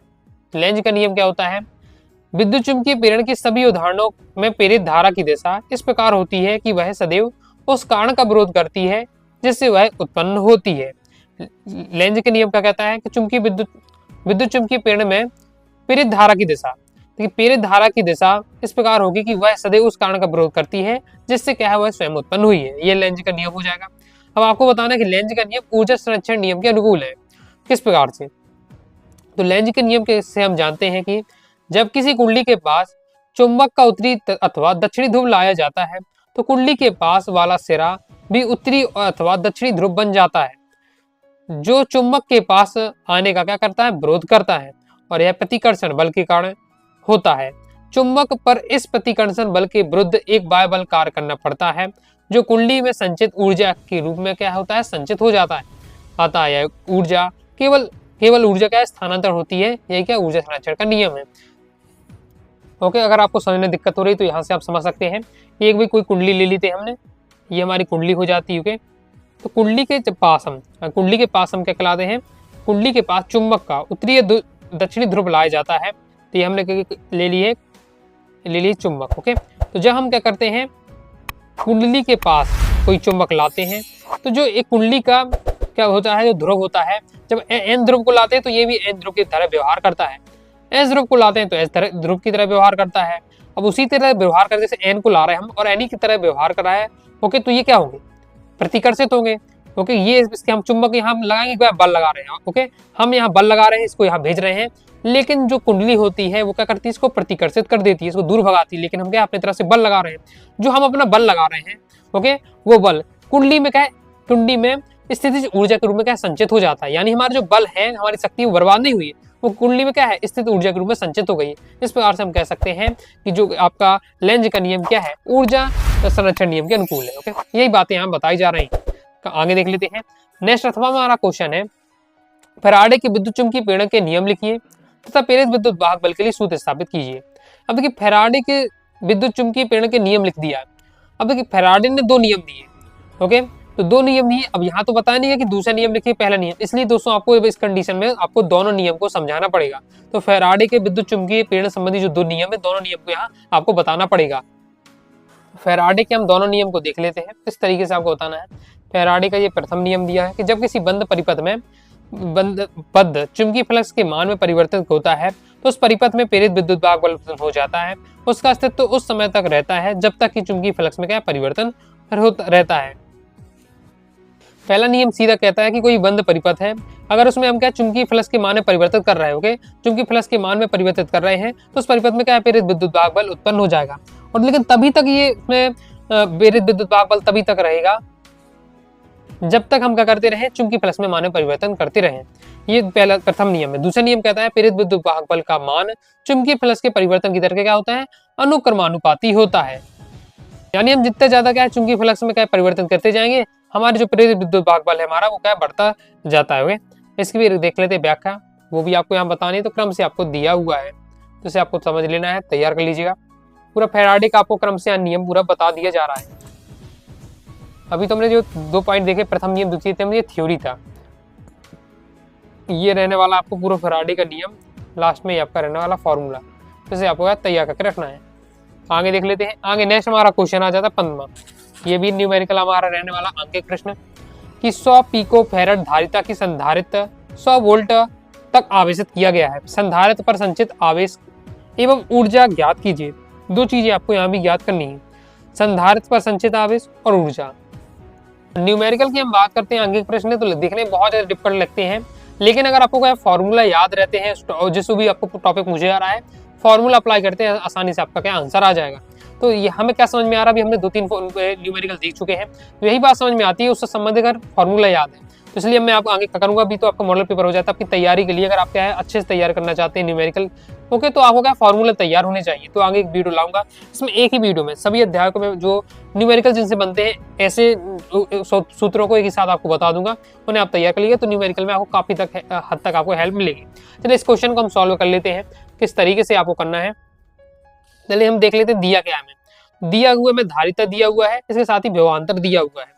धारिता की हम बात करें तो हमें 100 पिको फैराड धारिता दिए हुए है, ओके, इसे हमने क्या है पिको फैराड दिया हुआ है, तो हमने इसे क्या है फैराड में बदल दिया, पिको फैराड को फैराड में बदल दिया है। तो सिंपल हमारा क्या 10 की घात -12 100 गुणे 10 100 पिको फैराड बराबर होता है आपके 10 की घात गुणे 100 गुणे 10 की घात -12 फैराड। विभवांतर हमारा क्या है 100 वोल्ट रहने वाला है। अब इसके बाद हमें क्या है संचित आवेश ज्ञात करना है, संचित ऊर्जा ज्ञात करनी है।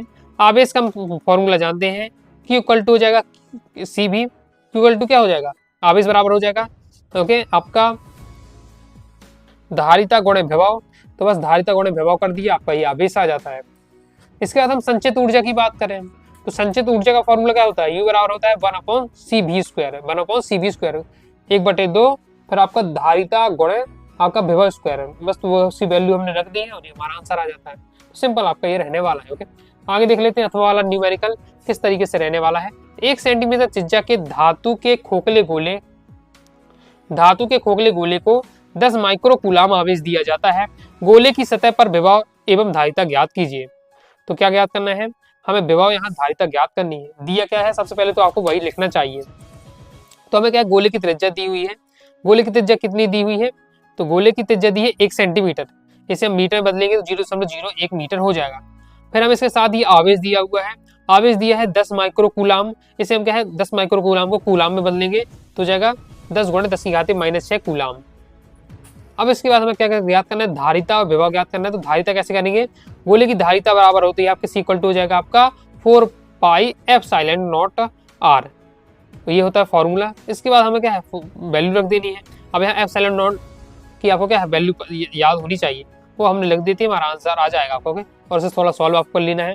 तो विभव आपको निकालना है, तो V बराबर क्या होता है QC, V बराबर क्या हो जाएगा आपका QC, आवेश बटे क्या हो जाएगा धारिता, बस उसको हमने यहाँ वैल्यू रख दी है। यहाँ धारिता तो हमने पहले निकाल ली, तो वही धारिता आपको यहाँ लिख देना है और हमारा ये आंसर आ जाएगा। तो इस प्रकार से हमारा क्या है गोले की सतह पर धारिता विभव निकल आता है। आगे देख लेते हैं, आगे तो हमारा आ जाता है पृष्ठमांक 16। पृष्ठमांक 16 है पूर्ण आंतरिक परावर्तन की घटना को समझाइए। इसके लिए हमारे साथ शर्त लिखिए, क्रांतिक कोण अपवर्तनांक में संबंध लिखिए। देख लेते हैं, पहले हमें देखना बताना है पूर्ण आंतरिक परावर्तन। पूर्ण आंतरिक परावर्तन क्या होता है, जब कोई प्रकाश किरण सघन से विरल माध्यम में जाती है तब सघन माध्यम में उस किरण के आपतन कोण का मान क्रांतिक कोण से अधिक होने पर वह किरण क्या परावर्तित होकर उसी माध्यम में लौट आती है। इस घटना को हम क्या कहते हैं, पूर्ण आंतरिक परावर्तन कहते हैं। क्योंकि अब जो परिभाषा बनी है, जो अगर शर्तें तैयार हैं आपको, तो परिभाषा भी आप क्या बता देंगे।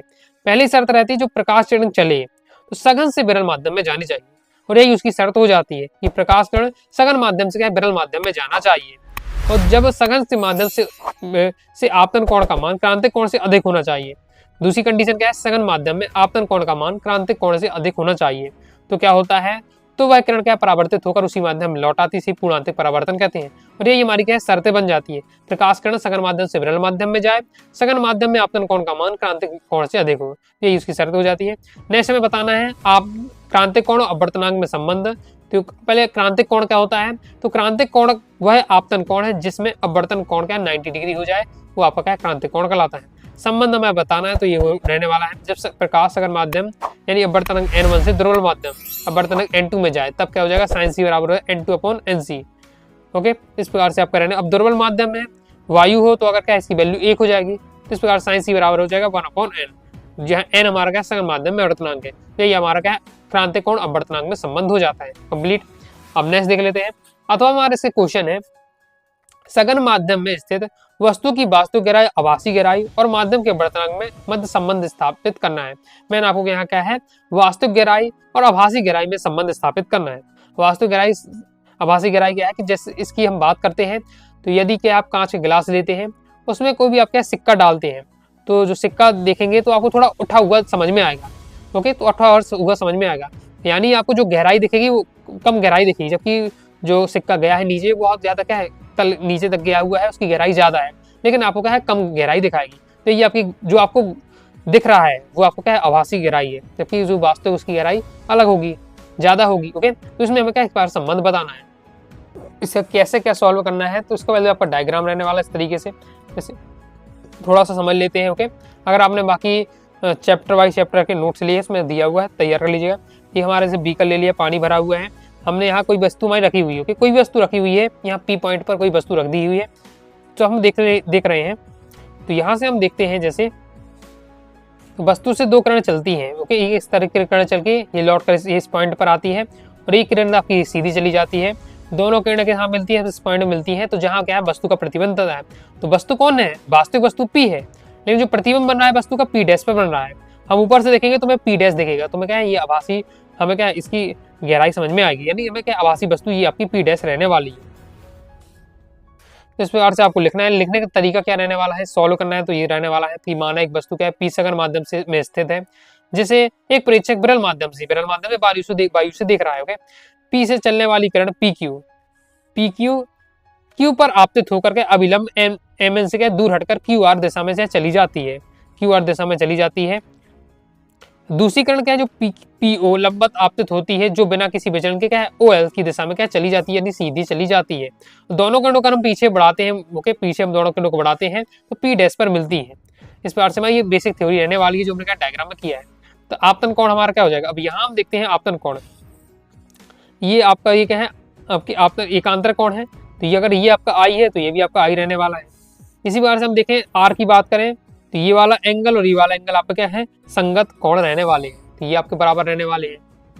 इसके बाद दोस्तों हमने स्नेल का नियम लगा दिया है। इसके बाद हमने क्या किया है, ओके यहाँ क्या वाटर एयर दिया है, एयर हमने इसको क्या है एयर वाटर किया है, तो ये हमारा क्या पलट जाएंगे दोनों चीज़। ओके, इसके बाद दोस्तों हमारा क्या जो वैल्यू हमने निकाली है वो आपको रख देना है, जो हमारे पास है वैल्यू वो हमने रख दी है चित्र से। इसके बाद क्या है हमने देखा है चित्र, आपको समकोण त्रिभुज देखना है। ओके, साइन है, अब साइन बराबर क्या होता है, साइन थीटा बराबर होता है आपका लंब बटे कर्ण। वो अगर आपने डायग्राम में देखिएगा तो आपको यहाँ समझ में आ जाएगा। समीकरण एक को हम देखते हैं तो इनकी क्या है वैल्यू रख देते हैं, साइन आर और साइन आई की वैल्यू रख देते हैं, ये हमारा आ जाता है। इस प्रकार से हमारा आ जाता है। अगर हम मान लेते हैं क्यू और ओ एक दूसरे के क्या हो जाते हैं समीप हो जाते हैं, तो ओपी बराबर क्यू हो जाएगा, ओपी डैश बराबर हो जाएगा पी डैश क्यू हो जाएगा। क्या कहा जा रहा है, अगर जैसे हमारा ये पॉइंट है ये ओ और क्यू, ओके हम मान लेते हैं क्यू बिल्कुल किसका नजदीक है, यही पॉइंट आ जाता है। ओके, तब हमारा कंडीशन क्या हो जाने वाली, तब हमारी कंडीशन रहेगी OP equal to P Q हो जाएगा और ओपी डैश हो जाएगा पी डैश क्यू। ओके, इस प्रकार से हो जाएगा, उस वैल्यू हमने पुट कर दी तो ये हमारा आ जाता संबंध। तो वस्तु की वास्तविक गहराई बटे हो जाएगा वस्तु की आभासी गहराई, तो ये हमारा क्या कंप्लीट हो जाता है। ओके, चित्र से आप देखकर समझिएगा तो आपको समझ में आ जाएगा, ज़्यादा ये डिफिकल्ट नहीं रहने वाला है। नेक्स्ट हमारा आ जाता है प्रश्नांक 17वां हमारा क्वेश्चन है विद्युत क्षेत्र संबंधी गॉस का नियम लिखिए। गॉस का नियम लिखना है, तो गॉस के नियम के द्वारा रेखीय आवेश के कारण विद्युत क्षेत्र की तीव्रता ज्ञात कीजिए। अभी गैस के क्या है अनुप्रयोग है, गॉस के अनुप्रयोग में आपको बताना है कि रेखीय आवेश के कारण विद्युत क्षेत्र की तीव्रता ज्ञात करनी है गॉस के प्रमेय का उपयोग करके। चलिए इसे देख लेते हैं। सबसे पहले आपको क्या है गॉस का नियम आपको लिखना है। गॉस का नियम क्या होता है, किसी बंद पृष्ठ से गुजरने वाला संपूर्ण विद्युत फ्लक्स उस बंद पृष्ठ के अंदर निर्वात में उपस्थित कुल आवेश का 1/ε गुना होता है, और जहाँ एप्सिलॉन क्या है आपका निर्वात में विद्युतशीलता है। तो ये आपका हो जाने वाला है गॉस का नियम। साथ ही गॉस के नियम को आपको सिद्ध करना जरूर सीख लीजिए, इंपॉर्टेंट आपका रहता है। यहाँ से हमसे गॉस के नियम के अनुप्रयोग से संबंधित पूछा गया है। गॉस का नियम के अनुप्रयोग क्या है हमारा, देखिए आवेश के कारण विद्युत क्षेत्र की तीव्रता। चलिए इसे देख लेते हैं किस प्रकार से आपको करना है, थोड़ा शॉर्ट में हम समझाते जाएंगे। बाकी एग्जाम में किस प्रकार से आपको सॉल्यूशन करना है, इसका नोट्स कैसे बनाना है वो आप यहाँ देख सकते हैं स्क्रीन पर, उसी हिसाब से आपको यहाँ तैयार करना है।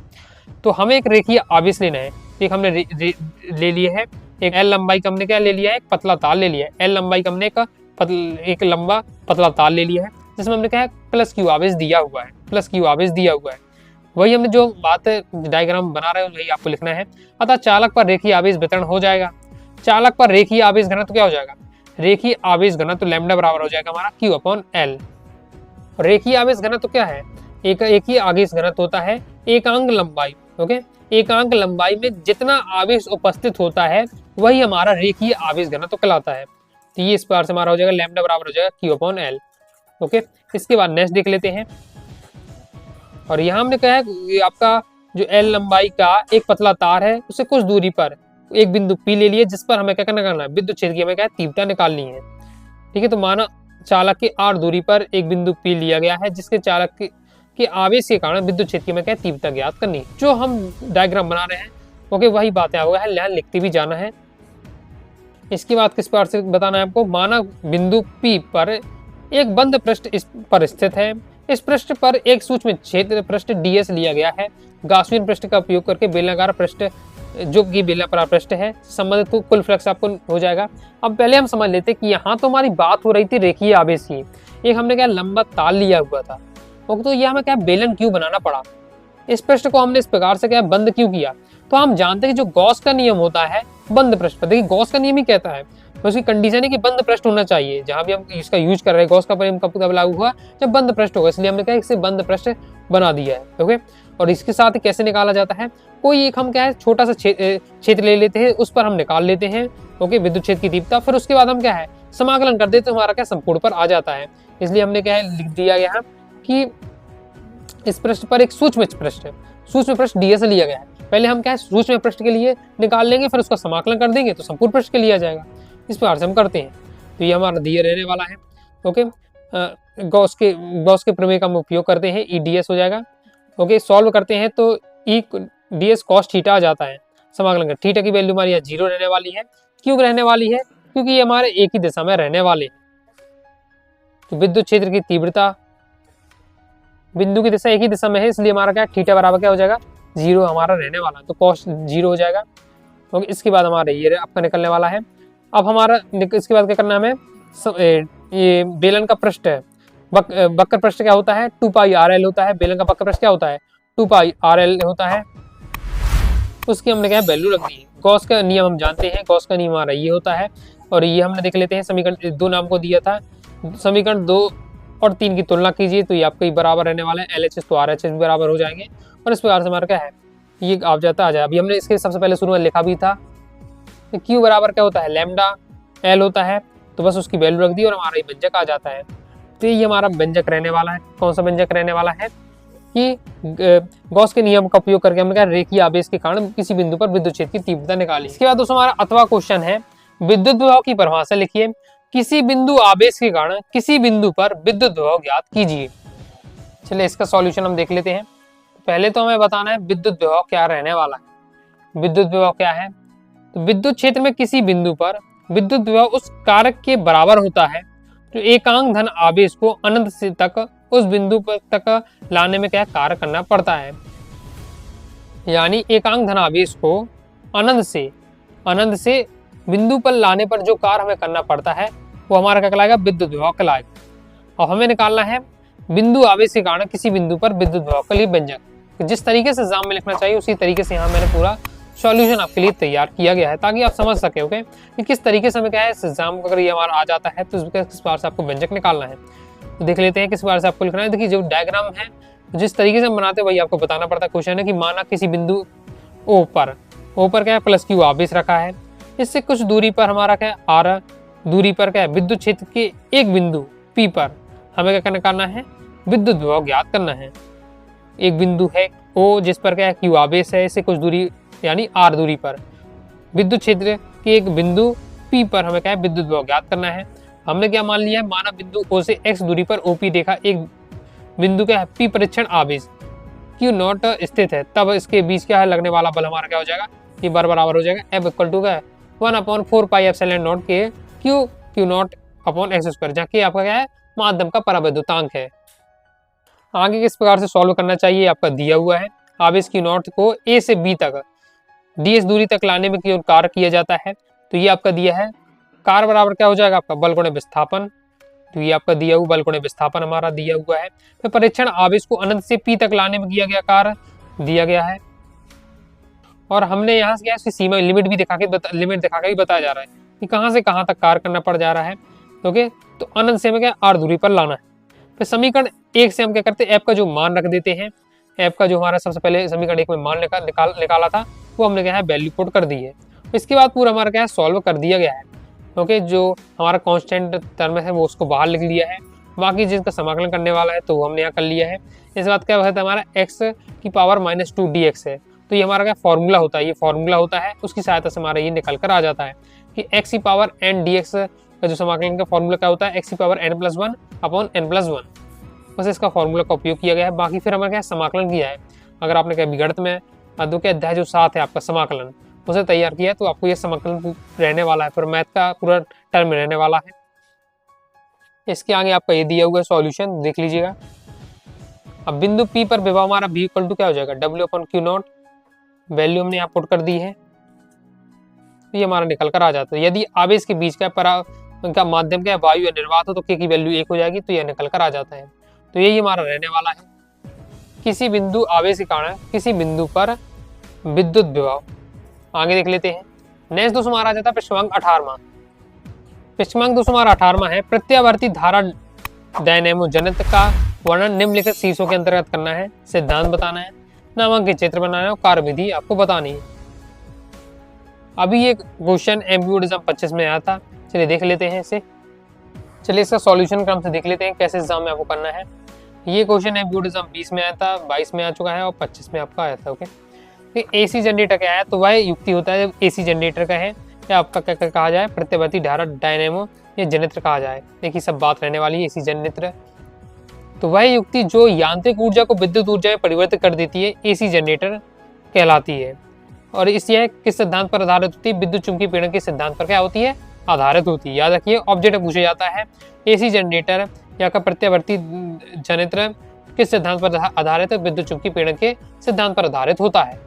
अब हम देख लेते हैं सिद्धांत क्या होता है, तो सिद्धांत दिया हुआ है, फिर लिखने का तरीका क्या होगा, सिद्धांत पूछा, सिद्धांत नामांकित चित्र आपको दिया हुआ है, फिर संरचना।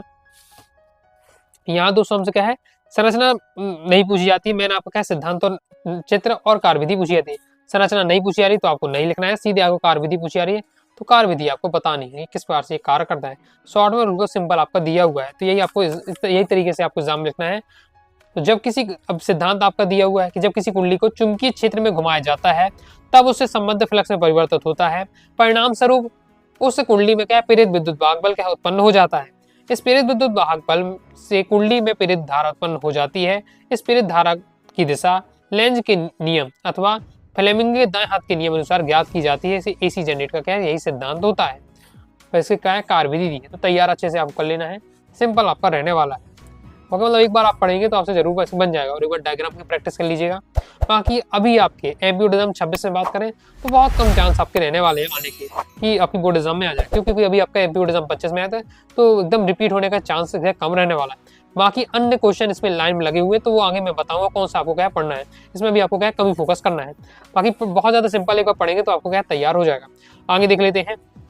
बाकी दोस्तों अगर आप प्रॉपर तैयारी करना चाहते हैं, पीडीएफ मटेरियल प्राप्त करना चाहते हैं, कोई नोट्स वगैरह प्राप्त करना चाहते हैं, all chapter important question answer, all chapter objective question answer और सभी विषयों का, तो आपको क्या करना है, साइंस का ब्रह्मास्त्र बैच ज्वाइन कर लीजिएगा। तो ऑल सब्जेक्ट की दोस्तों आपकी तैयारी हो जाएगी और आपको मटेरियल मिल जाएगा।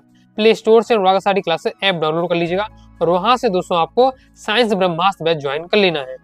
अथवा दोस्तों हमारा क्वेश्चन है, समान लंबाई के दो एक दूसरे पर लिपटी समअच्छी लंबी धारावाही परिनालिकाओं के मध्य अन्योन्य प्रेरकत्व का व्यंजक स्थापित कीजिए। अन्योन्य प्रेरकत्व को प्राप्त करने वाले कारकों के नाम भी लिखिए। यानी दोस्तों आपको क्या है, दो लंबी धारावाही परिनालिकाओं के मध्य अन्योन्य प्रेरकत्व का व्यंजक ज्ञात करना है। चलिए इसे देख लेते हैं किस तरीके से आपको सॉल्व करना है। तो डायग्राम आपका ये रहने वाला है, दो लंबी धारावाही परिनालिकाओं के मध्य अन्योन्य प्रेरकत्व आपको निकालना है। एक हमारे क्या है, दो धारावाही परिनालिका, एक आपकी S1 परिनालिका है, दूसरी आपके S2 परिनालिका रहने वाली है। तो किस तरीके से आपको बताना है, थ्योरी आप किस पर से लिखनी है। माना S1 और S2 समान लंबाई L की दो लंबी परिनालिकाएं हैं जो एक दूसरे क्या है, समाक्षी है। परिनालिकाओं S1 और परिनालिका S2 में से पूर्णतः घिरी हुई है। इसी प्रकार अगर S1 S2 से और S2 क्या है, S1 से घिरी हुई है, उनके फेरों की संख्या क्या है, क्रमशः N1 और N2 है। प्रत्येक अंग लंबाई में फेरों की संख्या n स्मॉल n और स्मॉल 2 स्मॉल n1 और स्मॉल m2 रहने वाली है। तो हमारा क्या है, स्मॉल n बराबर क्या हो जाएगी, यानी फेरों की संख्या क्या हो जाएगी, फेरों की संख्या हो जाएगी, तो एकांक लंबाई में फेरों की संख्या बराबर हो जाएगा दोस्तों आपका कुल फेरों की संख्या बटे लंबाई। इसी प्रकार से दूसरी कुंडली में बात करें N2 में तो वही आपका रहने वाला है। अब क्रम से हम निकालेंगे, पहले S1 के सापेक्ष S2 में अनुपीड़न, यानी पहली वाली परिनालिका के सापेक्ष दूसरी वाली परिनालिका में अनुपीड़न। इसके बाद दोस्तों हम क्या है दूसरी परिनालिका के सापेक्ष पहली वाली परिनालिका में अनुपीड़न का तो ज्ञात करेंगे, अलग अलग ज्ञात करेंगे। बाकी एग्जाम में से आप करना एक भी आप कर देंगे, दोनों निकालेंगे एक ही रहने वाला है, क्योंकि अनुपीड़न का चाहे पहले के सापेक्ष आप दूसरा में देखें चाहे दूसरे के सापेक्ष पहले में देखें, एक ही आपका वैल्यू लिखने वाली है। लेकिन शॉर्ट में आपका दोनों का वो कर देना है, तो जिससे स्पष्ट आपको हो जाएगा कि दोनों में क्या है समान ही रहता है अनुपीड़कत्व। तो इस तरीके से आपका किया गया है। यदि परिनालिका S1 में I2 धारा प्रवाहित की जाए तो उसके अंदर चुंबकीय क्षेत्र क्या हो जाएगा, चुंबकीय क्षेत्र का हमने यहाँ फॉर्मूला लगा दिया है। S1 के कारण S2 में चुंबकीय फ्लक्स क्या रहने वाला है, तो ये आपका रहने वाला है V1A। वैल्यू जो हमें निकाली है वो आपको यहाँ पुट कर देनी है। ओके, तो ये हमारा निकल कर आ जाता है और ये हमारा निकल आता है पहली के सापेक्ष दूसरी परिनालिका में अनुपीड़कत्व। फिर इसी बार से हमने निकालना है दूसरी के सापेक्ष पहली परिनालिका में अनुपीड़कत्व। तो उसी तरीके से आपको करना है, बस उसका क्या है थोड़ा सा विपरीत आपको कर देना है। सेम आप देख सकते हैं जिस तरीके से हमने पहला आगे हल किया है वही आपका दिया हुआ है। अब हम देख सकते हैं, चाहे इस वाले को देख लें आप, चाहे इस वाले को आप देख लें, चाहे यहाँ देख लें, दोनों में आपका है वैल्यू क्या समान है। तो इस प्रकार से हम देख सकते हैं कि पहली के सापेक्ष दूसरी में अनुपीड़न, दूसरे सापेक्ष पहली वाली परिनालिका में अनुपीड़न समान रहने वाला है।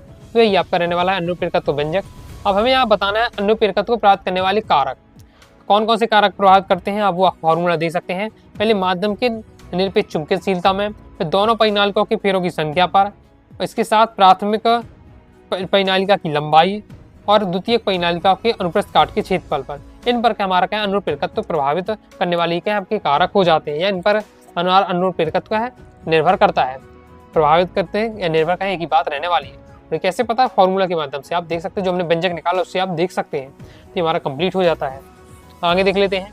नेक्स्ट हमारा 19वां क्वेश्चन है, संयुक्त सूक्ष्मदर्शी का वर्णन दिए गए शीर्षों के अंतर्गत कीजिए जबकि प्रतिबिंब स्पष्ट दृष्टि की न्यूनतम दूरी पर बने हों। प्रतिबिंब व्यवस्था का किरणालेख बनाना है, आवर्धन क्षमता के लिए सूत्र स्थापित करना है और नली की आपको लंबाई बतानी है। देख लेते हैं, चलिए इसका सॉल्यूशन हम देख लेते हैं।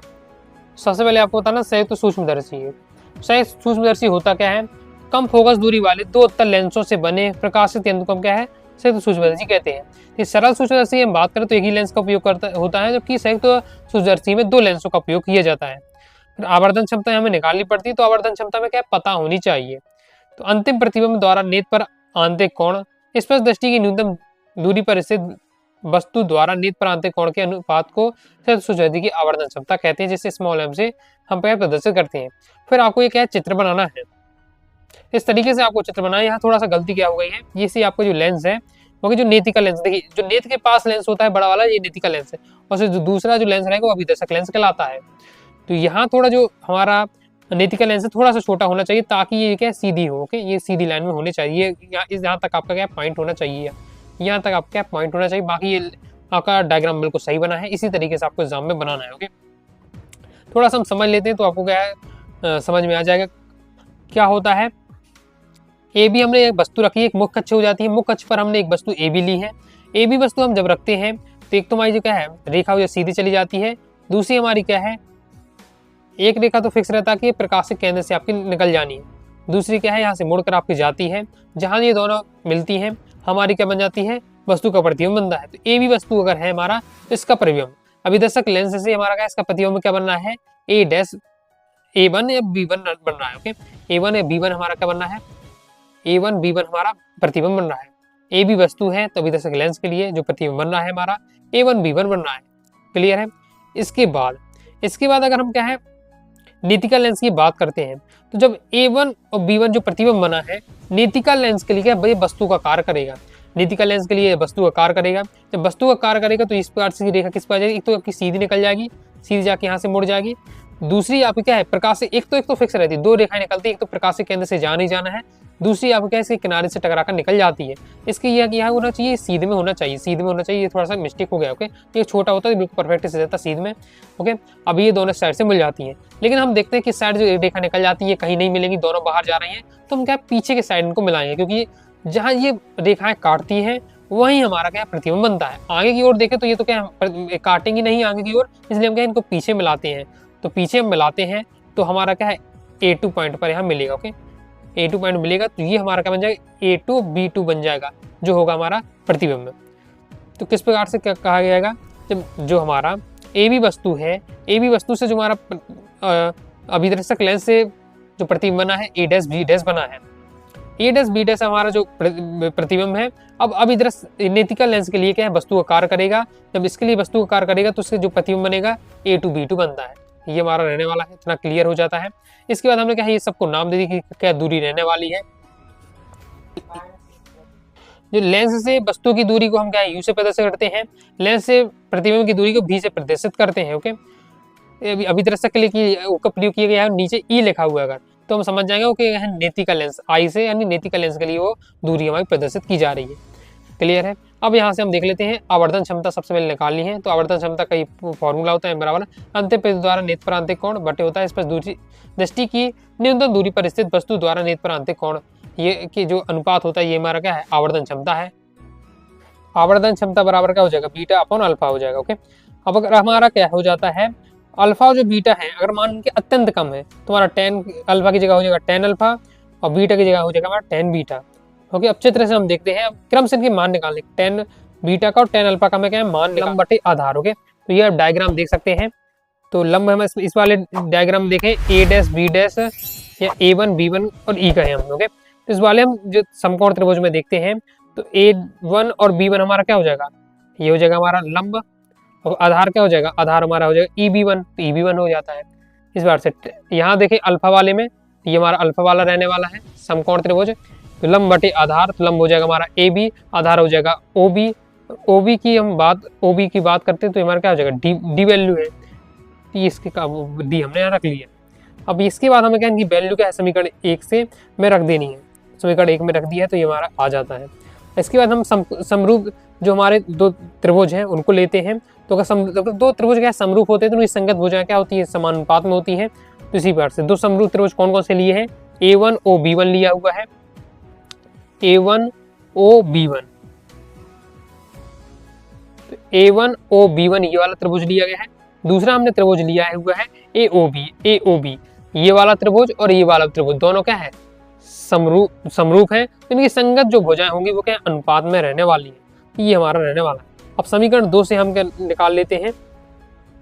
तो यहाँ से हमने जो A1 B1 अपॉन AB इसी वैल्यू क्या है समीकरण 2 में हम रख देते हैं, तो ये हमारा समीकरण 3 निकल के आ जाता है। इसके बाद हम क्या चिन्ह परिपाटी का उपयोग करेंगे। अब जो हमारा OB है OB1 है, ओके, इनको हम क्या इनका सीधे वैल्यू रखेंगे कि ये क्या रहने वाली है। ओके, तो इस तरीके से रहने वाला है। इसके बाद हमें क्या समीकरण 3 में जो हमने वैल्यू निकाली है वो आपको पुट कर देना है, तो ये हमारा निकल कर आ जाता है। अब इसके बाद हमारी जो स्थिति दी जाती है आवर्धन क्षमता के लिए स्थिति दी जाती है जब प्रतिबिंब स्पर्श दृष्टि की न्यूनतम दूरी पर है। इस बार से क्वेश्चन लिखकर भी आता है। ओके, तब हमारा लेंस सूत्र लगा देना है, तो हमारा इस बार से निकल के आ जाएगा। लेंस सूत्र हम लगा दिया है। चित्र से हमें क्या करना है, वैल्यू यहाँ पुट कर देना है, दोनों पक्षों में डी का गुणा कर देंगे। इसके बाद हमें समीकरण 4 से क्या है इसको मान रख देना है, तो निकल कर आ जाएगा। स्थिति 2 होती है जब अंतिम प्रतिबिंब अनंत पर बने। तो हम जब जानते हैं जब प्रतिबिंब अनंत पर बनता है तो जो वस्तु होती है फोकस पर होती है, बस क्या है यू के स्थान पर एफ हमारा लिख देना है, तो निकल कर आ जाएगा। अब यहाँ कुछ सम कंप्लीट हो जाता हमारा। देखिए आवर्धन क्षमता के लिए सूत्र भी हमने देख लिया है, प्रतिबिंब बनने का चित्र भी देख लिया। नली की लंबाई देखनी है, नली की लंबाई हमारी क्या रहने वाली, तो ये आपको पॉइंट लिख देने हैं नली की लंबाई पे। यह अभिदर्शक लेंस के प्रकाशीय केंद्र तक की दूरी होती है। जब प्रतिबिंब स्पर्श दृष्टि की न्यूनतम दूरी d पर बनता है तो नली की लंबाई l लगभग अभिदर्शक के प्रथम प्रतिबिंब की दूरी और नेतिका के अंतिम प्रतिबिंब की दूरी के योग के बराबर होती है। ये हो जाएगी हमारी नली की लंबाई। कंप्लीट हो जाता है। आगे देख लेते हैं। आगे तो हमारा प्रश्नांक 19वें का अथवा क्वेश्चन देखना है। तो प्रश्नांक 19वें का अथवा है किसी पतले लेंस के लिए लेंस निर्माता सूत्र लेंस मेकर जो फॉर्मूला हमारा उसको हमें क्या है स्थापित करना है। चलिए देख लेते हैं। लेंस निर्माता सूत्र देख लेते हैं। और ये भी हमारा क्या है एम्पिरियोडिज्म 23 में क्वेश्चन आया था और एम्पिरियोडिज्म 25 में क्वेश्चन आ चुका है। ओके, तो अभी आपकी एम्पिरियोडिज्म 26 की हम बात करें आ सकता है तो नहीं आ सकता, बहुत कम चांस है क्योंकि अभी आपका एम्पिरियोडिज्म 25 में ही आ चुका है। बाकी और क्वेश्चन है तो मैं आपको बताऊंगा। बाकी देख लेते हैं लेंस निर्माता सूत्र। तो लेंस निर्माता सूत्र आपको ये रहता है, मेन तो आपका ये रहता है। बाकी क्वेश्चन में देखिए, क्वेश्चन में ये यहाँ लिखा हुआ है तो यहाँ तक पहले पहुंचेंगे हम। ओके, उसके आगे नेक्स्ट एक लाइन और लिख देना तो आपका ये वाला फॉर्मूला आ जाएगा। ये भी आपका लेंस निर्माता सूत्र है।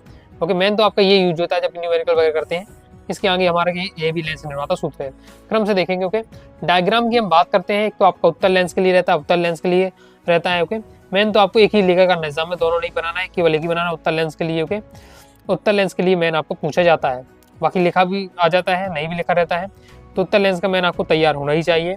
ओके, उत्तर लेंस में जो बीच वाला हिस्सा होता है उठा हुआ आता है, जो किनारे होते हैं वो क्या है दबे हुए रहते हैं। उत्तर लेंस में बीच का हिस्सा दबा हुआ रहता है, किनारे उसके उठे हुए रहते हैं। तो इसमें क्या रहता है आपका, उत्तर लेंस में आपके दो पृष्ठ रहते हैं, ये हमारा एक ए बी पृष्ठ है, दूसरा हमारा क्या है सी डी पृष्ठ है।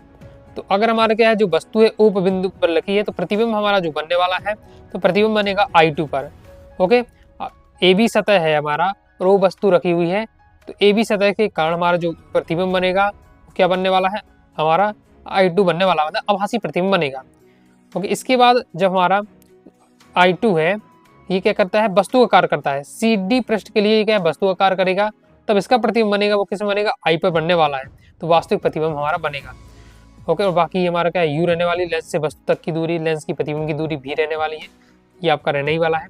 बस वही आपको बताना कि माना लेंस से वस्तु ओ की दूरी पर यू पर है, प्रतिबिंब हमारा क्या है I1 की दूरी क्या है B1 है, तथा प्रतिबिंब I2 की दूरी क्या है B रहने वाली है। पहले पृष्ठ ए बी द्वारा वस्तु ओ का प्रतिबिंब क्या बनता है, कहाँ बनता है, I1 पर बनता है। तो अपवर्तन हमें सूत्र लगा देना, अपवर्तन सूत्र ये रहने वाला है, जब म्यू का है लेंस के पदार्थ का अपवर्तनांक रहने वाला है। इसके बाद हम क्या करते हैं, दूसरे पृष्ठ द्वारा I1 का जो प्रतिबिंब I पर बनता है, तो अपवर्तन सूत्र इस पर भी हम लगा देंगे। फिर दोनों पक्षों में हम क्या है यू का गुणा कर देंगे। तो समीकरण जो हमने 1 और 2 निकाला, इन दोनों को हमने क्या है जोड़ दिया है, दोनों को हमने जोड़ दिया है। इसके बाद जो हमारा और इसके बाद अगर वस्तु के अनंत पर है तो प्रतिबिंब हमारा एफ पर बनेगा। ओके, तो बस इसकी वैल्यू रख दी, म्यू के बराबर आपको एफ लिख देना है, तो हमारा याद रहता है लेंस निर्माता सूत्र। बिल्कुल आपका ये सिंपल रहने वाला है, लेंस निर्माता सूत्र। अब ओके, लेकिन हमारे क्या क्वेश्चन में अगर आपको आता है लेंस निर्माता सूत्र लिखिए, यहाँ तक लिख देते तो भी आपको नंबर मिल जाएगा। लेकिन इस वाले क्वेश्चन में आप ध्यान देख लें तो मैं ये वाला सूत्र यहाँ मेंशन किया जा रहा है, यानी फाइनल हमें जो व्यंजक निकालना है यहाँ तक आपको निकालना पड़ेगा।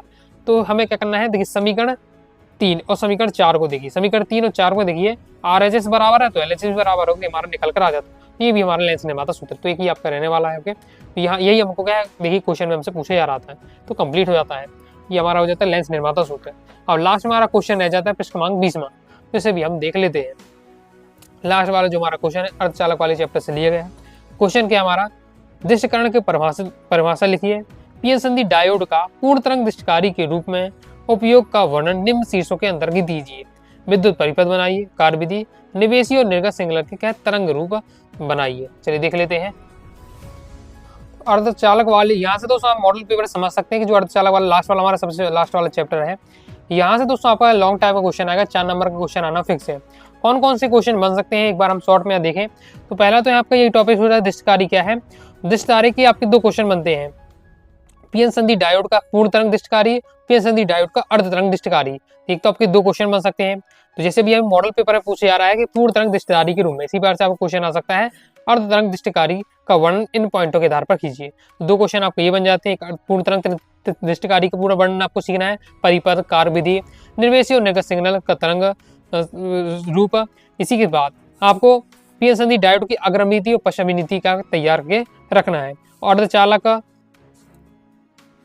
पी प्रकार के अर्धचालक, एन प्रकार के अर्धचालक में अंतर, निज और बाह्य अर्धचालक में अंतर, ये आपको तैयार करके रखना है। ओके, तो ये मैंने आपको मेन इंपॉर्टेंट यहाँ के क्वेश्चन बता दिए चैप्टर के। चलिए क्रम से समझ लेते हैं। पहले आपका दृष्टिकारी या दृष्टिकरण क्या है, वे युक्तियां जो प्रत्यावर्ती धारा को दृष्टि धारा में बदलती हैं वो दृष्टिकारी हमारी कहलाती हैं। 2 प्रकार की होती है, अर्ध तरंग दृष्टिकारी, पूर्ण तरंग दृष्टिकारी। क्रम से देख लेते हैं। ओके, मैं आपको दोनों को शॉर्ट में समझा देता हूँ। यहाँ तो अभी पूर्ण तरंग दृष्टिकारी पूछा जा रहा है। सबसे पहले हम क्या अर्ध तरंग दृष्टिकारी को पढ़ते हैं। चित्र किस प्रकार से रहने वाला है, देखिए ट्रांसफार्मर हम पढ़ा होगा, ये आपके ट्रांसफार्मर रहने वाले हैं। ओके, जिसमें एक प्राथमिक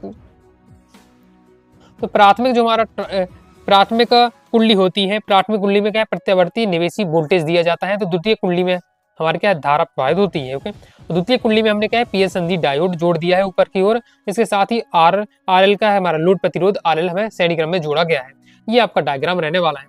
अब इसकी कार्य विधि की हम बात करते हैं तो सिंपल रहता है, जब यहाँ प्रत्यावर्ती निवेश वोल्टेज दिया जाता है तो द्वितीय ओके तो इसमें चक्र चलते हैं। तो द्वितीय कुंडली में जो प्रथम अवस्था होगी, प्रथम चक्र होगा, उसमें प्रथम चक्र में 2 पॉइंट है, एक पॉइंट ए है, दूसरा पॉइंट बी है।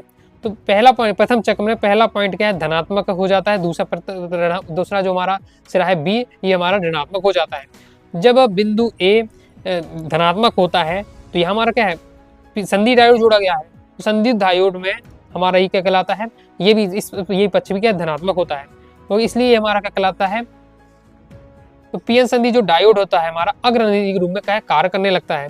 जब पीएन संधि डायोड अग्रनदीय के रूप में कार्य करेगा तो परिपथ में हमारा धारा प्रवाहित होगी, परिपथ में हमें धारा प्रवाहित होगी, यानी हमें क्या निर्गत वोल्टेज हमें प्राप्त होगा।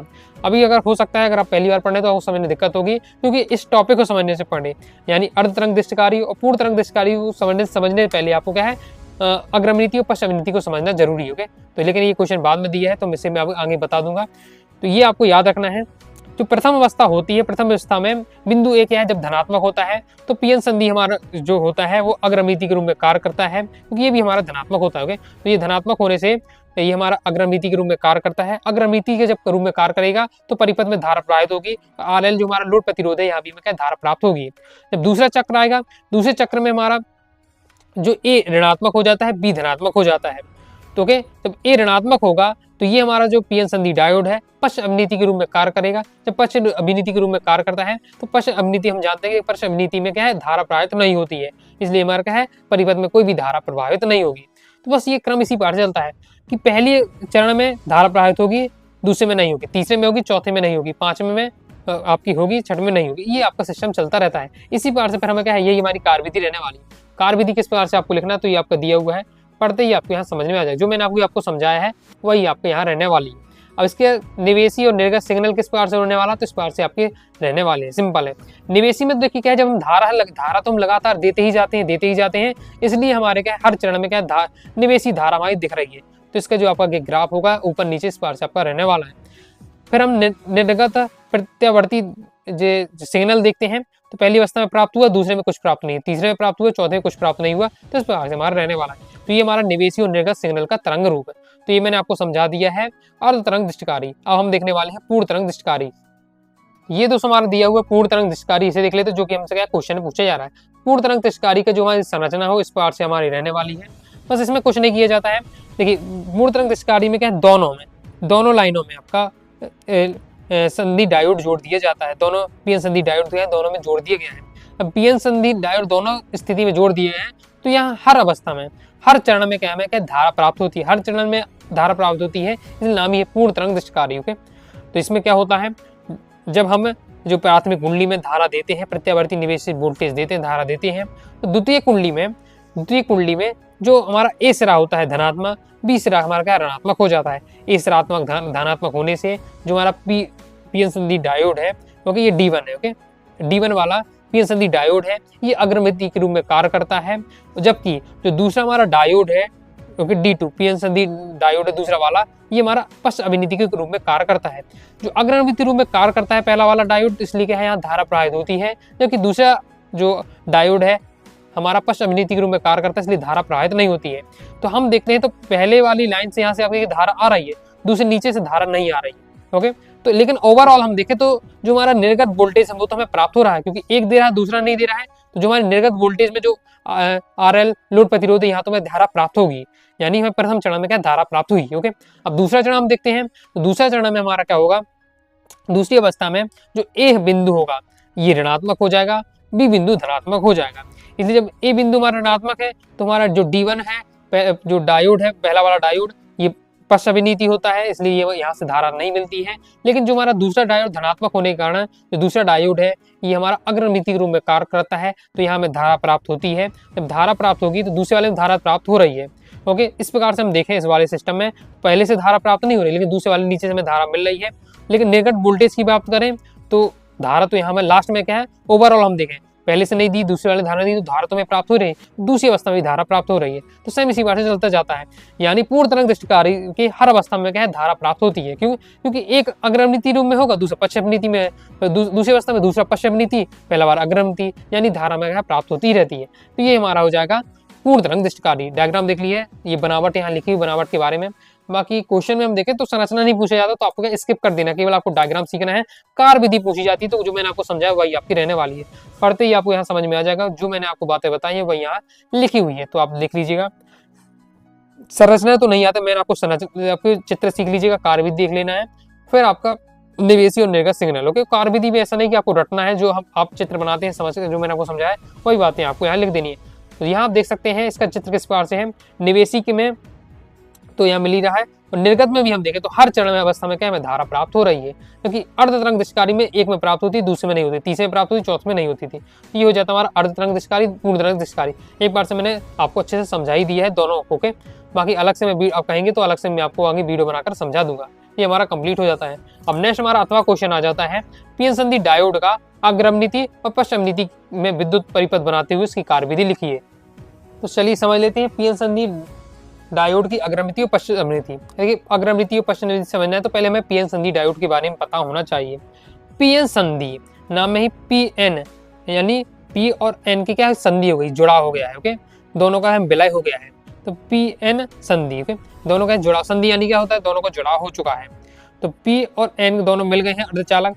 तो जब एन प्रकार के अर्धचालक पी प्रकार के अर्धचालक को एक विशेष विधि द्वारा अपमिश्रण किया जाता है, यानी मिलाया जाता है, तो इसे आधा भाग पी प्रकार का अर्धचालक व आधा व्यवहार एन प्रकार का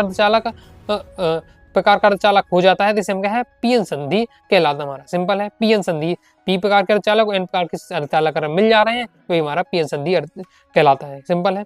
आपको ये ध्यान रखना है, जो पी प्रकार के अर्धचालक होते हैं इसमें क्या है, होलों की संख्या अधिक होती है, होल ज्यादा होते हैं। एन प्रकार के अर्धचालक में क्या है, इलेक्ट्रॉन बहुसंख्यक होते हैं। ओके, इसके साथ ही जो जुड़ाव होता है बीच में क्या है, थोड़ा सा गैप होता है, जुड़ाव में थोड़ा सा गैप होता है, खाली स्थान होता है, मतलब वो आपका अपक्षय परत कहलाता है। क्लियर है। अपक्षय परत के भी कई बार देखिए ये सब छोटे छोटे पॉइंट दिए हुए नोट्स में जो कि आपको क्या जरूरी रहते हैं, एक वाक्य में पूछ लिए जाते हैं। अपक्षय परत कहलाती है तो संधि की जो दोनों ओर एक पतली सी परत होती है, संधि की दोनों एक पतली सी परत होती है। यहाँ तो मैंने थोड़ा जूम किया इसलिए आपको थोड़ा मोटा दिख रहा है। ओके, लेकिन ये बहुत पतली परत होती है जिसमें ना तो होल होते हैं ना ही क्या इलेक्ट्रॉन होते हैं। इस परत को हम क्या कहते हैं, अपक्षय परत कहते हैं। रोधिता विभव इसे प्राचीर विभव कहते हैं। पी क्षेत्र और एन क्षेत्र के मध्य स्थापित विद्युत क्षेत्र के कारण उत्पन्न विभवांतर को रोधिका विभव कहते हैं। ओके, अब हम दोस्तों में हमने समझ लिया बेसिक पॉइंट पीएन संधि के बारे में। अब क्रम से हम देखेंगे, पहले हम देखेंगे पीएन संधि डायोड की अग्रमनीति। क्वेश्चन में दोस्तों हमसे दोनों पीछे जा रहा है। ओके, तो कार्यविधि जब लिखे डायग्राम तो दोनों की बनानी पड़ेगी। अग्रमनीति को एक बार बताना है आपको और उसकी कार्यविधि, फिर आपको क्या है पश्चमनीति को बताना उसकी कार्यविधि, क्योंकि क्वेश्चन में हमसे दोनों चीजें पूछी जा रही हैं। बस एक काम करेंगे, देखिए डायग्राम तो छोटा ही रहता है, कार्यविधि हम क्या है लॉन्ग में बहुत सारे लिखनी पड़ती है। तो मैं आपको बता दूंगा कार्यविधि आपको क्या है 3 लाइन में आपको अग्रमनीति की समझा देना है, 3 लाइन में आपको पश्चमनीति की समझा देना है। अगर दोनों एक साथ पूछे जा रहा है, अगर पेपर में एक ही आता है तो फिर आप क्या डिटेल से लिख सकते हैं। सबसे पहले देख लेते हैं अग्रमनीति। तो अग्रमनीति क्या होती है, जब पीएन संधि डायोड के पी क्षेत्र, यहाँ चित्र से आप समझिए, ये जो हमारा पीएन संधि डायोड, ये पीएन संधि है हमारा, पीएन संधि डायोड है, तो ये पूरा अग्रमनीति पश्चमनीति किस पर होता है, इसके विद्युत क्षेत्र, विद्युत परिपथ के धन और ऋण पर यह निर्भर करता है। तो पीएन संधि डायोड को हम क्या एक विद्युत परिपथ में जोड़ देते हैं, जिसमें एक हम क्या लगाते हैं, एक हम बैटरी लगा दे रहे हैं, दूसरी एक हम कुंजी लगा दी है। ओके, तो अगर हम क्या करते हैं, ये पॉइंट यहाँ महत्वपूर्ण रहने वाला है जो डिसाइड करता है कि अग्रमनीति रहेगा कि पश्चमनीति रहेगा। अगर दोस्तों हम पीएन संधि डायोड में पी क्षेत्र को धन सिरे से जोड़ देते हैं, व्यक्ति के धन सिरे से जोड़ देते हैं, एन क्षेत्र को ऋण सिरे से जोड़ देते हैं, तो ये हमारा बन जाएगा अग्रमनीति। अगर हम क्या है पीएन संधि जो हमारा डायोड है इसमें पी क्षेत्र को हम धन सिरे से, एन क्षेत्र को ऋण सिरे से जोड़ देते हैं, तो ये हमारा बन जाएगा अग्रमनीति। और यदि हम पी क्षेत्र को ऋण सिरे से, एन क्षेत्र को धन सिरे से जोड़ देते तो बन जाता है पश्चमनीति। यानी विद्युत परिपथ में पीएन संधि डायोड को जो विद्युत परिपथ जोड़ रहे हैं, तो सेल के हम जो व्यक्ति को जो जुड़ाव हो रहा है वो निर्धारित करेगा कि अग्रमनीति है पश्चमनीति। तो याद रखिएगा पी क्षेत्र को अगर हम धन से सिरे से जोड़ रहे हैं तो हमारा क्या कहलाएगा अग्रमनीति। पी सिरे को अगर हम क्या पी क्षेत्र को ऋण सिरे से जोड़ रहे हैं तो हमारा क्या हो जाएगा तो पश्चमनीति। क्लियर है। वही यहाँ बताया जा रहा है कि जब पीएन संधि डायोड के पी क्षेत्र को एक व्यक्ति के धन सिरे से और एन क्षेत्र को उसी व्यक्ति के ऋण सिरे से जोड़ दिया जाता है तो इसे हम क्या अग्रमनीति कहते हैं। कार्यविधि क्या होता है तो इसे मैं समझा देता हूँ। और एक पॉइंट और आपको माइंड में याद रखना है जो कि अभी मैं आपको समझा रहा था, जब मैं आपको पूर्ण तरंग दिशकारी और तरंग दिशकारी समझा रहा था। जब पीएन संधि डायोड होता है अग्रमनीति में होता है, आपने मैं बार बार बोल रहा था अग्रमनीति में है इसलिए इसमें धारा बहेगी। जब पश्चमनीति में हम देखें तो पश्चमनीति में धारा नहीं बहती है। तो समझिएगा वही आपको यहाँ समझना है कार्यविधि में कि अग्रमनीति में क्या है धारा बहती है। पीएन संधि डायोड में जो परिपथ होता है पूरा धारा बहती है अग्रमनीति। पश्चमनीति में क्या है कोई भी धारा नहीं बहती है, नगण्य धारा बहती है। ओके, तो क्यों धारा बह रही है पीएन अग्रमनीति उसे हम समझ लेते हैं। तो क्या करते हैं, जब हम क्या है विद्युत परिपथ बना दिया है, बैटरी लगा दी है, कुंजी लगा दी है, हमने इस परिपथ को चालू कर दिया, तो जब चालू करेंगे तो इलेक्ट्रॉन यहाँ से जाने स्टार्ट हो जाएंगे। तो जब व्यक्ति द्वारा आरोपित बाह्य बोलता, ओके, जब बाह्य बोलता रोधिता प्रभाव से अधिक हो जाता है, ओके, देना तो है हमें, इसमें बल लगाना है, ओके, इसमें वोल्टता देना है, लेकिन रोधिता विभव से हमें ज्यादा देना है, तब ये सिस्टम काम करेगा। तो रोधिता विभव से अधिक हम यहाँ वोल्टता देते हैं तो क्या होता है, यहाँ जो पी क्षेत्र होते हैं इसमें होल ज्यादा होते हैं, और यहाँ से देखिए धन जा रहा है, क्योंकि धन सिरा जुड़ा हुआ तो यहाँ से धन जाएंगे, उससे एरिया में ऋण जाएंगे, यहाँ से धन जा रहा है, तो होल का मतलब है, होल यानी धन क्षेत्र है। तो यहाँ से देखिए धन आ रहे हैं, यहाँ से धन आ रहे हैं, यानी यहाँ से धन आ रहे हैं। जब दोनों धन धन मिलेंगे तो बहुत ज्यादा क्या होगा, प्रतिकर्षण होगा, ओके, एक ही आवेश मिल रहा है तो प्रतिकर्षण होगा। तो यहाँ से धन जा रहा है और यहाँ से भी क्या है, धन निकल के आएंगे, यहाँ से धन निकल के आ रहा है, यहाँ से धन निकल के आ रहा है, एक ही आवेश से बहुत ज्यादा प्रतिकर्षण बल होगा, बहुत ज्यादा प्रतिकर्षण बल होगा, प्रतिकर्षण होगा, इसलिए यहाँ बहुत ज्यादा क्या है, दबाव पड़ेगा। दबाव के कारण क्या होते हैं, यहाँ के जो होल होते हैं, होल धन होते हैं, वो कहाँ चले जाते हैं, वो हमारा जो ये बीच का गैप होता है यहाँ पर क्या है, चले जाते हैं, अपक्षय परत होती है यहाँ पर चले जाते हैं। इसी प्रकार से यहाँ हम देखें तो यहाँ से इलेक्ट्रॉन निकल रहे हैं, यहाँ से भी इलेक्ट्रॉन जा रहा है, यहाँ से भी इलेक्ट्रॉन जा रहे हैं, इलेक्ट्रॉन आपस में टकरा रहे हैं, दोनों एक दूसरे को क्या है, प्रतिकर्षित करेंगे, धक्का मारेंगे। तो ये धक्का के कारण यहाँ दबाव पड़ेगा बहुत ज्यादा, धक्के के कारण कहाँ जाएंगे, अब यहाँ से तो देखिए दबाव पड़ रहा है तो इसकी विपरीत साइड जाएंगे, यानी ये अपक्षय परत में भी चले जाते हैं। इस प्रकार से पूरे यहाँ से धक्का पड़ते जाएंगे तो होल पूरे क्या है, अपक्षय परत में गिर जाएंगे। इस साइड से इलेक्ट्रॉन पर दबाव पड़ेगा तो इलेक्ट्रॉन भी बीच में अपक्षय परत में जाएंगे। यहाँ धन और ऋण आपस में मिलकर के एक बार से नष्ट हो जाएंगे। इस बार से हम देखते जाएंगे ये परिपथ चलता जाएगा, इसलिए क्या है, यहाँ धन क्या समाप्त हो जाएंगे, आपके जो इलेक्ट्रॉन है वो समाप्त होते जाएंगे। और एक बार से हम देखते हैं तो क्या है, इस बार से यहाँ पर क्या पूरी धारा प्रवाहित होने लगती है, परिपथ में धारा प्रवाहित होने लगती है, तो इसलिए ये इस बार से कहा जाता है कि अग्रमिति क्या धारा प्रवाहित होती है। तो वही बताया जा रहा है, वही यहाँ पूरा लिखा हुआ है। अब लिखना कितना है, पेपर में दोनों लिखना है तो पहले इतना लिखिएगा, इतना लाइन आपको बतानी है। अगर दोनों करने के लिए आ जाता, अग्रमिति का पूरा आ रहा है पेपर में कि 4 नंबर पूरा, तो पूरा थ्योरी से आप डिटेल से बता सकते हैं, दिया हुआ है, इसकी स्क्रीनशॉट आप ले सकते हैं। लेकिन अगर दोनों पूछे जाए तो 3 लाइन ही आपको इतना बता दीजिएगा, ओके, वही जो बात मैंने बताई है वही आपका दिया हुआ है। तो आप समझ गए होंगे कि यहाँ धारा क्यों बहती है, कि जब यह परिपथ में बाह्य वोल्टता दी जाती है, रोधिता विभव से ज्यादा है, तो यहाँ से धन निकलेगा, यहाँ से धन निकलेगा, प्रतिकर्षित होगा। प्रतिकर्षण के कारण जो क्या है होते हैं, जो होल होते हैं साइड चले जाते हैं, आपका यही कंडीशन इलेक्ट्रॉन में होती है, यहाँ से इलेक्ट्रॉन जाएगा, यहाँ से इलेक्ट्रॉन जाएगा, प्रतिकर्षित होकर साथ जाएंगे, ओके, तो ये नष्ट होते जाएंगे इस प्रकार से। लेकिन देखा जाए ओवरऑल तो पूरे क्या परिपथ में धारा प्रवाहित होने लगती है। अग्रमिति में हम जब देखते हैं तो हमें क्या धारा मिलती है। अब देख लेते हैं हम पश्चिम नीति में देखते हैं तो क्या अंतर रहता है। देखिए पश्चिम नीति का पीएन संधि जो डायोड होता है, यहाँ पर व्यक्ति के जुड़ाव से पूरा मैंने बताया, अग्रमिति पश्चिम डिसाइड होता है। तो अगर व्यक्ति का ऋण सिरा, व्यक्ति का जो पी क्षेत्र से ऋण सिरा जोड़ दिया जाए और एन जो सिरा होता है उसे क्या धन सिरे से जोड़ दिया तो हमारा क्या बन जाता है, पश्चिम नीति बन जाता है। वही आपको बताया जाता है। जैसे पश्चिम नीति को पश्च बायस भी कहा जाता है, अग्रमिति को अग्रवायस भी कहा जाता है। तो अग्रवायस और पश्च बायस लिखकर भी आ सकता है पेपर में। तो अब जो पश्च अभिनीति की कंडीशन में क्या होता है, पीएन संधि डायोड होता है, इसमें कोई मतलब परिपथ में कोई भी धारा प्रवाहित नहीं होती है, तो नगण्य होती है, यानी ना के बराबर होती है। यानी आपको मान के चलना पश्च अभिनीति में कोई भी धारा क्या है प्रवाहित नहीं होती है, प्रवाहित नहीं होती। क्यों नहीं होती है इसे समझना है। देखिए इसे भी हम क्या है, यहाँ वोल्टता देते हैं, व्यक्ति चालू करते हैं, परिपथ चालू करते हैं, तो यहाँ से देखिए आपके इलेक्ट्रॉन निकलेंगे, यहाँ से ऋण से जा रहा है और यहाँ से धन आ रहे हैं, ऋण जा रहा है, यहाँ से धन जा रहे हैं, यहाँ से ऋण जा रहा है, यहाँ धन जा रहा है, तो आपस में यही मिल जा रहे हो, यही आपके यहाँ नष्ट हो जा रहे हैं, अपक्षय परत में नहीं जा रहे हैं, ना ही इस पर क्या कोई दबाव पड़ रहा है। यहाँ से धन निकल रहे हैं, यहाँ से ऋण जा रहे हैं, तो बीच रास्ते में क्या है, धन और ऋण मिलकर समाप्त हो जा रहे हैं। सेम इसी बात यहाँ होता है, यहाँ से धन जाएगा तो यहाँ से ऋण निकल के जाएंगे, आपस में बीच में ही क्या है समाप्त हो जाएंगे, ओके। तो यहाँ पर कोई दबाव नहीं पड़ता है, ओके। इस चीज से क्या होता है, आपसे भी नष्ट हो जा रहा है, कोई दबाव नहीं पड़ रहा है, तो यहाँ परिपथ में कोई भी धारा क्या है प्रभावित नहीं होती है। तो ये बातें बताई जाने तो इतना ही आपको यहाँ लिखना है, ओके। तो ये आपका दिया हुआ है, इतना कार्यविधि जब आपको लिखना शॉर्ट में तो 3 से 4 लाइन में इतना आपको बताना, बाकी डिटेल से आपका दिया भी हुआ है, तो इसे आप देख सकते हैं। तो ये हमारा कंप्लीट हो जाता है अग्रमिति और पश्चिम नीति, ओके। और यही बता दिया मैंने आपको किस तरीके से आपको एग्जाम लिखना और कितना आपको लिखना चाहिए।